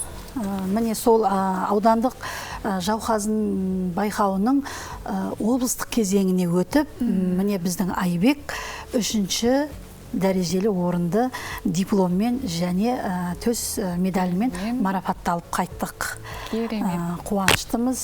Біз міне осындай тағы да байқаулардың бірі облыстық және республикалық Дарабоз, атадан мұра қоғамының Дарабоз өнер байқауына қатысып, Айбек міне біздің тағы да үшінші жүлделі орынға ие болып, мінекей мынандай медальменен марапатталып қайттық. Тамаша, яғни барлық барған байқаудан Айбек құралақан қайтып жатқан жоқ. Яғни өзінің жаңағы өнерге деген талпынысы жоғары болып тұрғы бұл жерде. Енді Ақмарал ханым осы жерде қызығушылығы жақсы. Жалпы қызығушылық ең маңызды дейсіз қой. Енді Ақмарал ханым жалпы осы ретте осындай байқаулардың маңыздылығы жайлы да бір сөз қозғай кетейікші. Қазіргі таңда мысалы осындай байқаулар көп, бүлдіршіндерге арналған, жасөспірімдерге арналған, осындай байқаулардың ұйымдастырудағы негізгі мәніне өзіңіз жетекшісі ретінде ойыңызды білдірсеңіз. Қазіргі таңда жақсы, мынау жаңа дамыған заманда, жаңа технологияның жаңа дамып атқан заманда міне керемет көптеген байқаулар ұйымдастырып жатыр. Біз міне осы байқауларға баланың қызығушылығын арттыру мақсатында, өнерін шыңдау және өмірге деген құлшынысын ояту барысында біз балаларды осындай бір өнерге, шығармашылыққа баулып апарып жатырмыз. Балалар өте қуанып жатыр. Қазір білесіздер, республика көлемінде әншуақ ән байқауы өтіп жатыр қазір. Міне мынау қазақтың балалар әндерін дамыту барысында, насихаттау барысында әншуақ ән байқауы өтіп жатыр.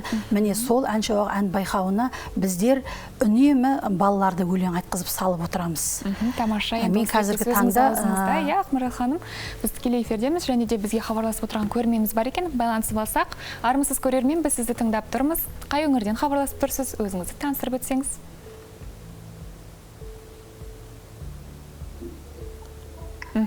Сіз эфирдесіз. Қайырлы күн баршаңызға. Өлең айтып отырған балаға тілектерімізді айтайықшы дегенбіз. Ұстазына рахмет айтамыз, осылай жас балаларды жетелеп үйретіп жүрген. Тамаша. Қай өңірден хабарласып тұрсыз? Шымкент қаласынан. Шымкент қаласынан. Есіміңіз кім болады? Есімім Самал болады. Самал ханым, ал бүгінгі бағдарламамыздың сауалына қандай жауап берер едіңіз? Жалпы бүгінгі бағдарламамызды таза өлке, таза Қазақстан деп арнап жатырмыз. Осы көктем кіргелі өзіңіз үйдің ауласына гүл егіп деген сияқты істерді жасап басап кеттіңіз бе? Бөлісіп өтсеңіз. Иә, есігіміздің алдына гүл егіп жатырмыз, аулаларымызды тазалап, талдарымызды ақтеп жасап жатырмыз. Бізде күн жылып, уже жұмыстар басталып кетті. Яғни белсендісіздер, иә? Тамаша, Самал ханым. Тамаша, кері байланысыңызға көп рахмет айтамыз. Және біздің келген қонақтарға айтқан жылы лебізіңіз үшін де көп рахмет. Рахмет. Иә, енді Айбек, өзіңмен де сөйлесейікші. Жалпы өзіңе қандай әндерді орындаған ұнайды? Мен қазақпын да. Мен қазақпын? Тағы қандай әндерді білесің? Жалпы негізі патриоттық әндерге жақын сияқтысың, иә?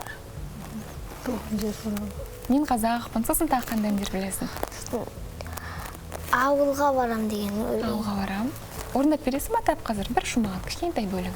Тұрып айтайын. Отырып айтайын. Тұрып жарайды. Ауылға барам, бәрі де туыс ел жақта. Аңқылдайды олар, қарамайды олар бар жоққа.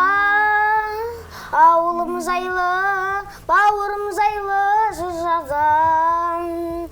Сүйеніп тұрып, анам сүйенген сарбаққа. Ой, жарайсың, Айбек. Керемет, тамаша, иә? Жалпы Айбек сұхбат барысында өзі сондай бір момын жігіт сияқты отырғанмен, осылай әнді шырқаған кезде өзі сондай бір шабыттанып кетеді екен, иә? Таза өнер адамы сияқты. Айбек, саған тек қана сәттілік тілейміз. Айбек, Ақмарал ханым. Енді осы ретте бізге хабарласып тұрған тағы да көрерменіміз бар екен. Байланысып алайық, иә? Армысыз көрермен, біз сізді тыңдап тұрмыз.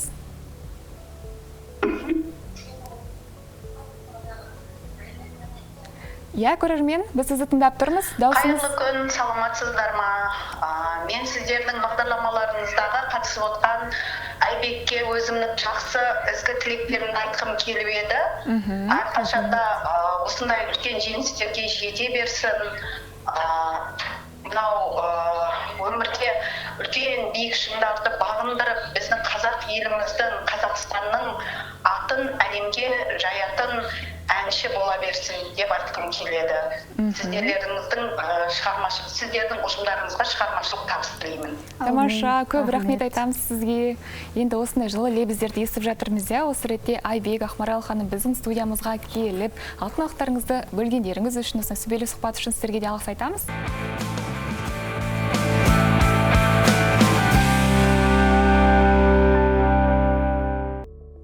Сіздермен бірге тікелей эфирде ақпараттық сауықтық жаңа толқын бағдарламасы. Біз хабарымызды әрмен қарай жалғастырамыз. Жалпы адамзат өз тарихында осы күнге дейін, әлі күнге дейін жалпы енді ағаштан артық ауаны тазартатын бірде-бір қондырғы ойлап таба алған жоқ. Жалпы ағаштың ауа тазартқанымен қатар, оны енді біз неше түрлі жағдайда пайдаланатынымыз белгілі. Жалпы дәл қазіргі таңда дәл осы ағаштар біздің жалпы миымыздағы шудың азаюына да өте ерекше пайдасын тигізеді екен. Тамаша, сондай құрметті көрермен, табиғаттағы тепе-теңдікті сақтап тұрған да тап осы ағаш екен. Ыстықты, аязды басып, ылғалдылықты сақтап, жаңбырдың уақытында және табиғи тәртіппен жауын реттейтін және топырақтың құнарлығын сақтайды, дауылдың екпінін азайтатын да тап осы ағаш екені мәлім, иә? Сондай-ақ жер бетіндегі барлық тіршілік иелері ауаны қажет ететіні белгілі. Сондай-ақ осы фотосинтез барысында ағаштар көмірқышқыл газын сіңіріп, оттегіні шығарады. Ағаштар адамдарды тамақпен қамтамасыз етеді. Сонымен қатар оның көмегімен көптеген дәрі-дәрмектер дайындалады. Ал орманды жерде серуендейтін болсаңыз, өкпедегі газ алмасу процесі ынталанып, тыныс алу жақсарады. Ағаштар зиянды сәулелердің әсерін шамамен 50%-ға азайтып, көшеде жүрген адамдарды қорғайды. Ағаштан жиһаз, қорап, сіріңке, бөрене, тақта, қаламсап және тағы да осындай заттар жасалады. Ал мектептегі жазатын қағаз және оқитын кітап ағаштан жасалатыны белгілі. Үлкен ағаштар су ағынын реттеп отырады екен. Су тасқыны және басқа да табиғи апаттардың алдын алуына өз көмегін тигізеді.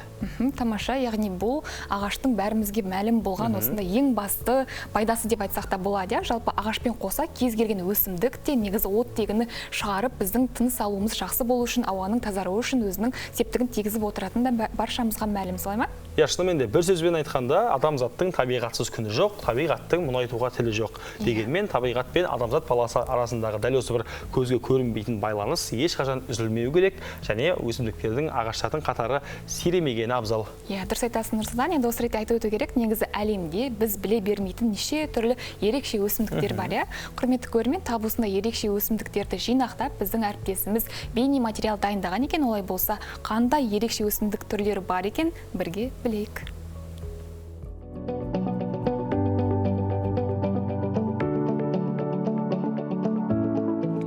Жер бетінде көптеген таңғажайып тіршілік иелері өмір сүреді. Өсімдіктер әлемінде де біз білмейтін құпиялар жеткілікті.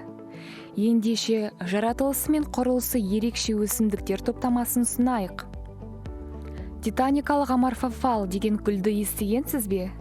Екінші аты өлік лала гүлі деп аталады.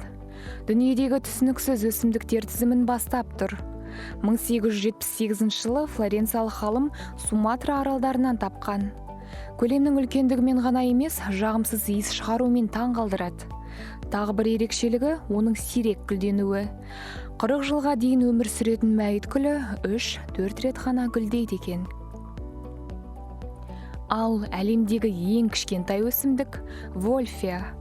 Ол өте сирек гүлдейді. Негізінен Африка, Азия және Америка құрлығында өседі. Бұл гүл аквариум балықтарының ең сүйікті азығы. Әлемде вольфияның 17 түрі бар. Өсімдік ұзындығы бар болғаны 0,3-2,0 мм. Сонымен қатар ақуыздың мөлшері бойынша бұршақ тұқымдастардан кем түспейді, және адам оны тамақ ретінде пайдалана алады. Пассифлора. Бұл әдемі жаратылыс басқа әлемдерден келген сияқты. Тағы бір атауы құмарлық гүлі деп аталады. Оны оңтүстік Африкада көрген миссионерлер құтқарушының тікенді тәжіне балаған. 80 килограммға дейінгі салмақты көтере алатын гүл туралы естігенсіз бе? Ол жылыжайлар мен ботаникалық бақтарда өседі. Атауы Амазониялық Виктория. Ең танымал және ерекше өсімдік болып табылады. Лалагүл жапырақтарының диаметрі 2 метрге жетеді. Өзінің ерекше көрінісімен таң қалдыратын тағы бір жыртқыш өсімдік непентиос. Ол көбінесе Азияда кездеседі. Көрші ағаштарға көтеріліп, жүзім бұтасының қарапайым жапырақтарымен бірге қабаттаса өседі. Ұзындығы 0,5 метрге жетеді. Құмыраға ұқсайтын арнайы ұстағыштары бар. Олар жәндіктердің назарын аудару үшін ашық түстермен боялған. Ақ қарға немесе қуыршақ көз бұл әлсіздерге арналған ерекше өсімдік. Жаздың екінші жартысында пайда болатын жемістер ең алдымен бұтаққа отырғызылған қуыршақ көздерге ұқсайды. Ақ қарғаның туған жері Солтүстік Американың таулы аймақтары. Өсімдік улы, бірақ өлімге қауіп төндірмейді. Ал сагуара әлемдегі ең үлкен кактус ретінде тіркелген. Мексиканың Аризона штатында өседі. Бойы 15 метр, салмағы 6-10 тоннадан асады. Бір кактустың бойынан 350 мың кактус бүр жарады. Олардың бірнешеуіне құстар ұя салады екен. Вельвича өсімдігі 1860 жылы португалиялық ғалым Фридрих Вельвич тарапынан Африка тропик шөлдерінен табылған. Оның жапырақтары жайылғанда диаметрі 1 метрге жетеді. Вельвича шамамен 400-1500 жыл өмір сүреді. Бүгін біз сіздерге ең ерекше, қызықты деген өсімдіктерді таныстырып өттік. Ал жаратылыс ішінде бізге белгісіз өсімдіктер түрі сан алуан.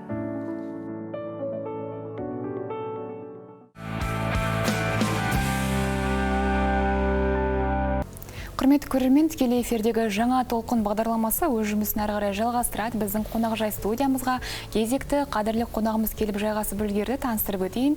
Дархан Нашырханұлы, Қазақстан Республикасының мемлекеттік қызмет істері агенттігінің Түркістан облысы бойынша департаменті басшысының орынбасары, әдеп жөніндегі кеңес хатшылығының меңгерушісі. Дархан мырза, студиямызға қош келдіңіз.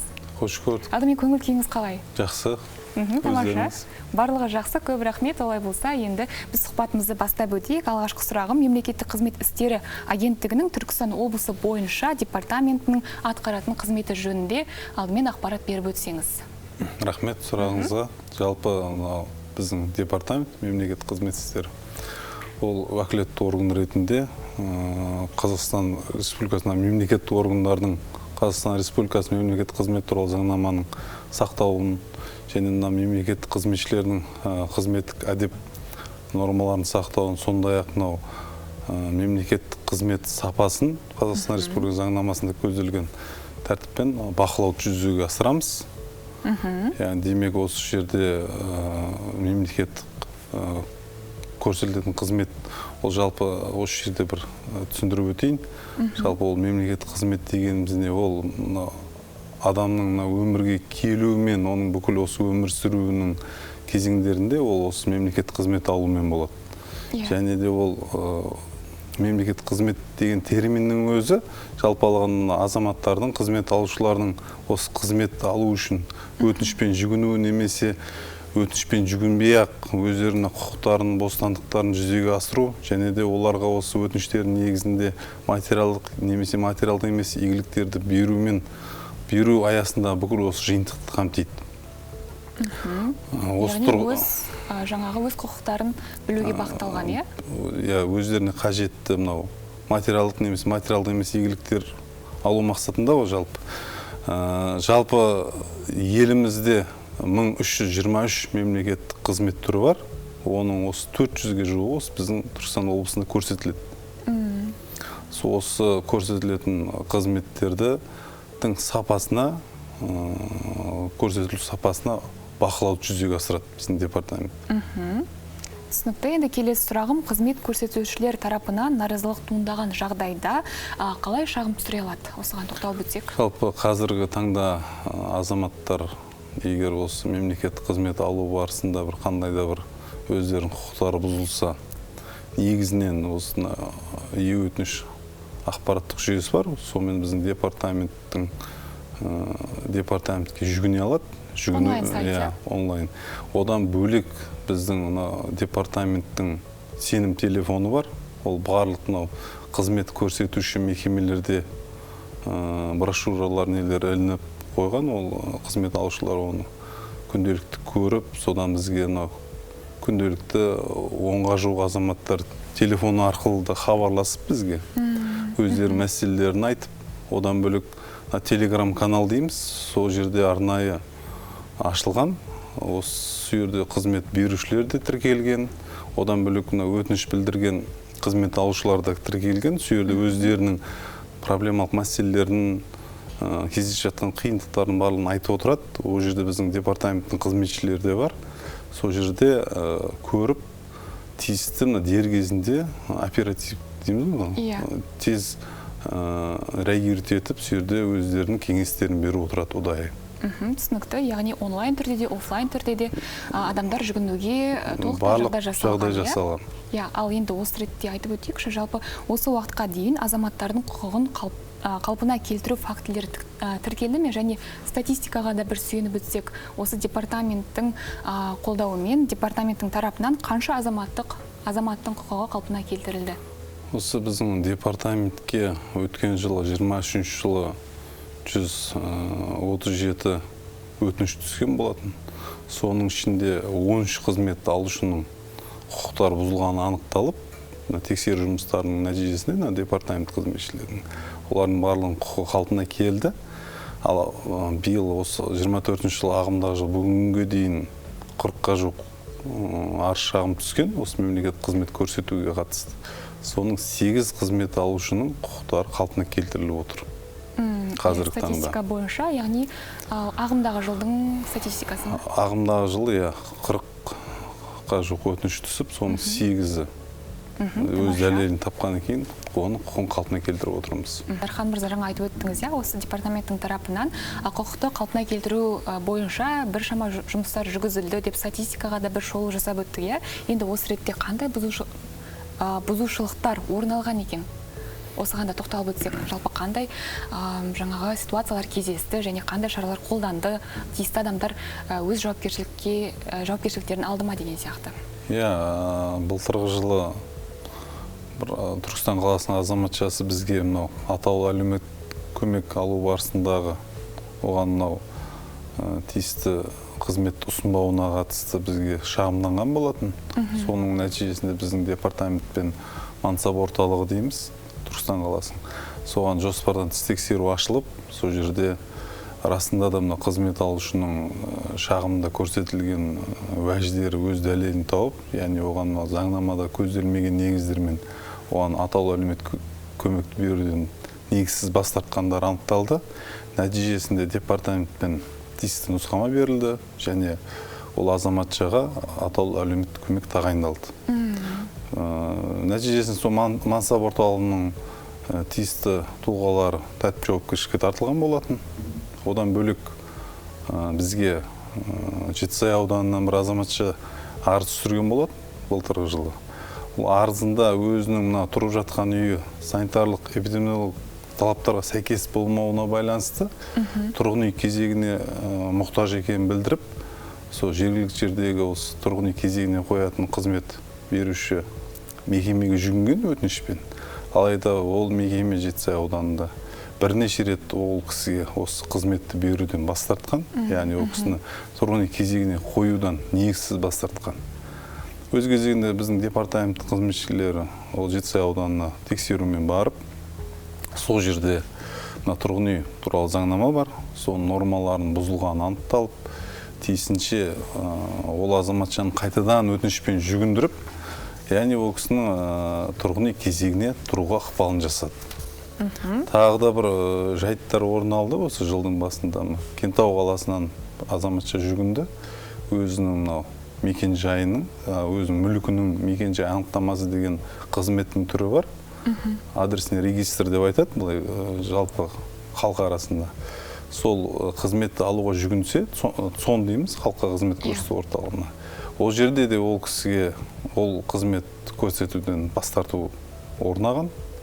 Ол жерде де департамент қызметшілері тексеру барысында ол бас тартудың негізсіз екенін анықтап, тиісті лауазым тұлғалар жауапкершілікке тартылып, соңында қызмет алушыға тиісті анықтамасы берілді. Одан бөлек бізге 3 азамат арызданды осы 24-ші жылда. Ол үшеуінің де өздерінің жер учаскелерін ақпараттық жүйеде келісу деген бір қызметтің түрі бар. Яғни осы мемлекет акті алу барысында туындайтын. Сол жерде де мысалы азаматтарына үкімет мемлекет корпорациясының осы Түркістан қалалық филиалының негізсіз бас тартуын және оларға уақытылы қызмет түрін бермегені деректері анықталып, оларға тиісті қызметті алып және де сәйкесінше кінәлі тұлғалар жауапкершілікке тартылды. Түсінікті, яғни бұл ситуациялардың тек қана бір бөлігі ғана, неше түрлі жайттар орын алып жатады ғой, бұл жай ғана бір бөлігі деп айтсақ болады ғой. Түсінікті, яғни айтқанда атқарып жатқан қызметтеріңізбен осылайша таныстырып өттіңіз, енді профессионалдық тұрғыда көрермендерімізге де енді пайдалы болды деген үміттеміз.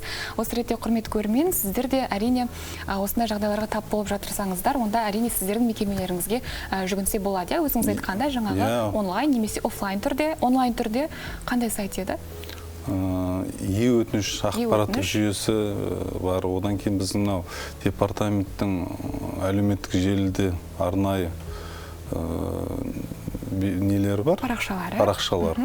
Сол парақшаларға хабарлама берсе, біз ол кісілермен кері байланыс жасап, тиісті жұмыстарды атқаратын боламыз. Түсінікті. Енді осы ретте Дархан мырза, енді жалпы жаймен еркінірек тақырыпқа ауыссақ, жалпы бүгінгі біздің жаңа толқын бағдарламасының сауалы таза Қазақстан, таза өлке деп аталады. Яғни өзіңіз білесіз, қазір көктем кіріп жатыр, тұрғындар барлығымыз негізі ауламызды да, жаңағы ұжымда да айналамызды көркейтуге өз үлесімізді қосып жатырмыз. Енді осы ретте өзіңіз де бөліссеңіз.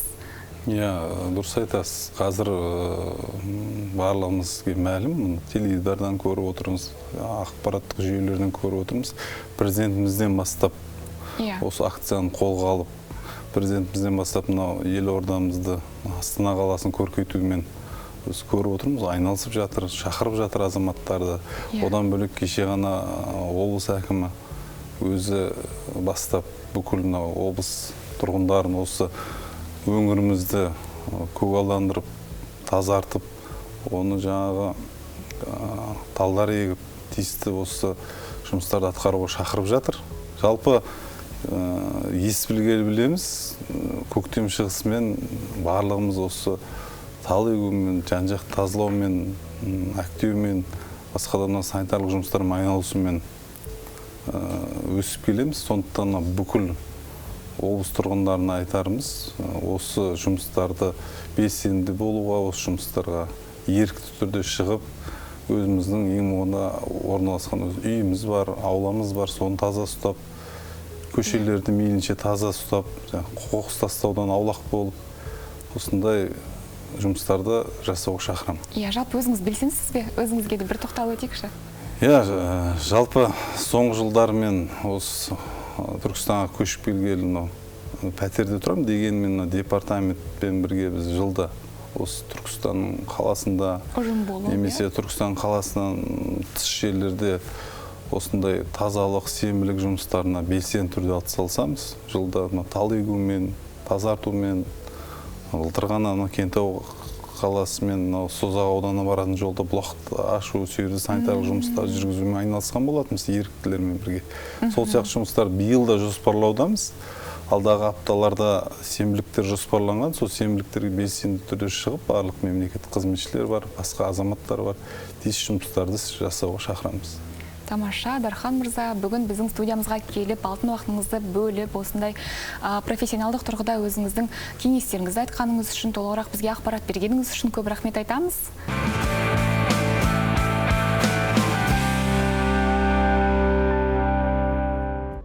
Дәл осындай керемет көңіл күйде хабарымызды әрмен қарай жалғастырамыз. Жалпы адамдардың денсаулығы мен табиғат тепе-теңдігінің нашарлауы ең үлкен ғаламдық мәселелердің бірі, сондай-ақ дәл осы нашарлауға негізгі факторлардың бірі дұрыс емес, санасыз және жауапсыз жүргізілетін дәстүрлі ауыл шаруашылық тәжірибелері. Құрметті көрермен, индустрияландыру қозғалыстары, технологиялық даму, халықтың тез өсуі, климаттың өзгеруі және жаһандық жылынуы, әсіресе 20-шы ғасырда ауыл шаруашылық аудандарының зақымдануы, су ресурстарының қысқаруы және қоршаған ортаның ластануының жоғарылауы болды. Жалпы қоршаған ортаға ең үлкен зиян ауыл шаруашылығында өндірісті ұлғайту үшін қолданылатын химикаттардың сан алуан салдарынан болады. Жалпы ауыл шаруашылық өндірісіне химиялық тыңайтқыштар мен дәрі-дәрмектерді дұрыс емес және бейсеналық өндіріс әдістермен қолдану кері әсерін тигізуде. Және жануарлар өндірісінде гормондық және антибиотик тәрізді жем-шөп қоспаларын қолдану шынымен өнімділікті арттырып, шығындарды төмендеткенімен, екінші жағынан экожүйеге өзінің айтарлықтай зиянын келтіргені де ешкімге жасырын емес. Мінекей құрметті көрермен, шынымен де табиғатты аялайық. Ең бастысы бұл табиғи өнімдер, ең бастысы таза саф ауа, ауыз су, жалпы адам денсаулығы ең үлкен байлық екенін естен шығармайық. Құрметті көрермен, хабарымыз басталғалы бері сіздерден кері байланысты алып, жалпы көктемді қандай шаралармен, қандай істермен өткізіп жатқандарыңызды біздерге бөлісіп жатырсыздар. Көп рахмет айтамыз. Сондай-ақ қазірде телефон шалып, өздеріңіздің пікірлеріңізді білдірсеңіздер болады. Және айтып өткеніміздей, хабар барысында біздің әріптесіміз де түрлі шаралардан бізге тікелей қосылымға шығып, ол шаралардың маңызын, ерекшелігін айтып түсіндірді. Сондай-ақ айтып өту керек, көктемнің келуімен жалпы Түркістанда неше түрлі жәрмеңкелер де өтіп жатыр екен. Шынымен де сондай жәрмеңкелердің бірде бірегейі қалың көпшілікке Айкафуд өнімі арқылы енді өздерінің сапалы өніммен қалың көпшіліктің көңілінен шығып жүрген ұжым бар. Сондай-ақ дәл осы ұжым жақында ғана тағы бір мерекелік жәрмеңке өткізген екен. Ендеше жәрмеңкеден арнайы дайындалған бейнематериалға кезек берейік.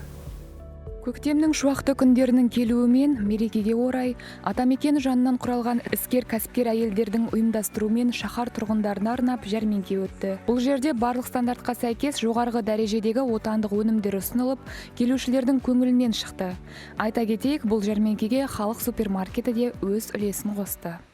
Ұйымдастырып жатқан жәрмеңке халық жәрмеңкесі деп атап жатырмыз. Яғни бұл өзіміздің қалай айтсақ болады, өзіміздің инициативамен және де партнер әріптестерімізді шақырып осындай үлкен өзіміздің автотұрақта жәрмеңке жасап жатырмыз. Осы жерде наурыз көже беріп, астар пісіріліп, өзіміздің өнімдерді қойып, өзіміздің дистрибьюторство алған бір-екі брендтарымыз бар, өзіміздің төл заттарымыз бар. Бұл жәрмеңкеге атсалысқан қала кәсіпкерлерінің бірі «Бір ауыл, бір өнім» бағдарламасынан бірінші орынды жеңіп алған Әйгерім Номанова. Айтуынша, осы сынды шаралар тұрғындар мен кәсіпкерлердің арасын жақындатып, жылы қарым-қатынас орнатуда маңызды рөл атқарады дейді.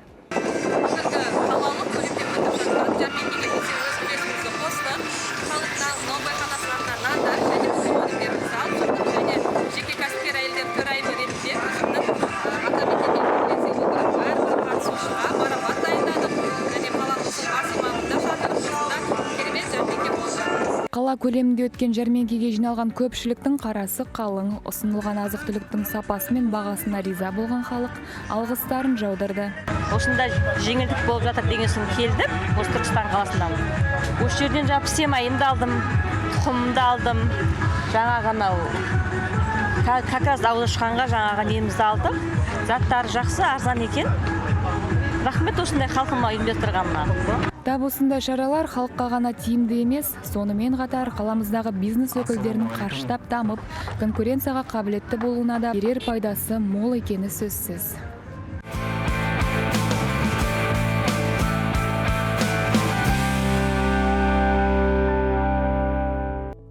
Міне, құрметті көрермен, осымен жаңа толқын бағдарламасына берілген уақыт өз мәресіне жетті. Әр шаңырақта Түркістан телеарнасы қосулы болсын. Жаңа толқын бізбен бірге бір толқында болыңыздар.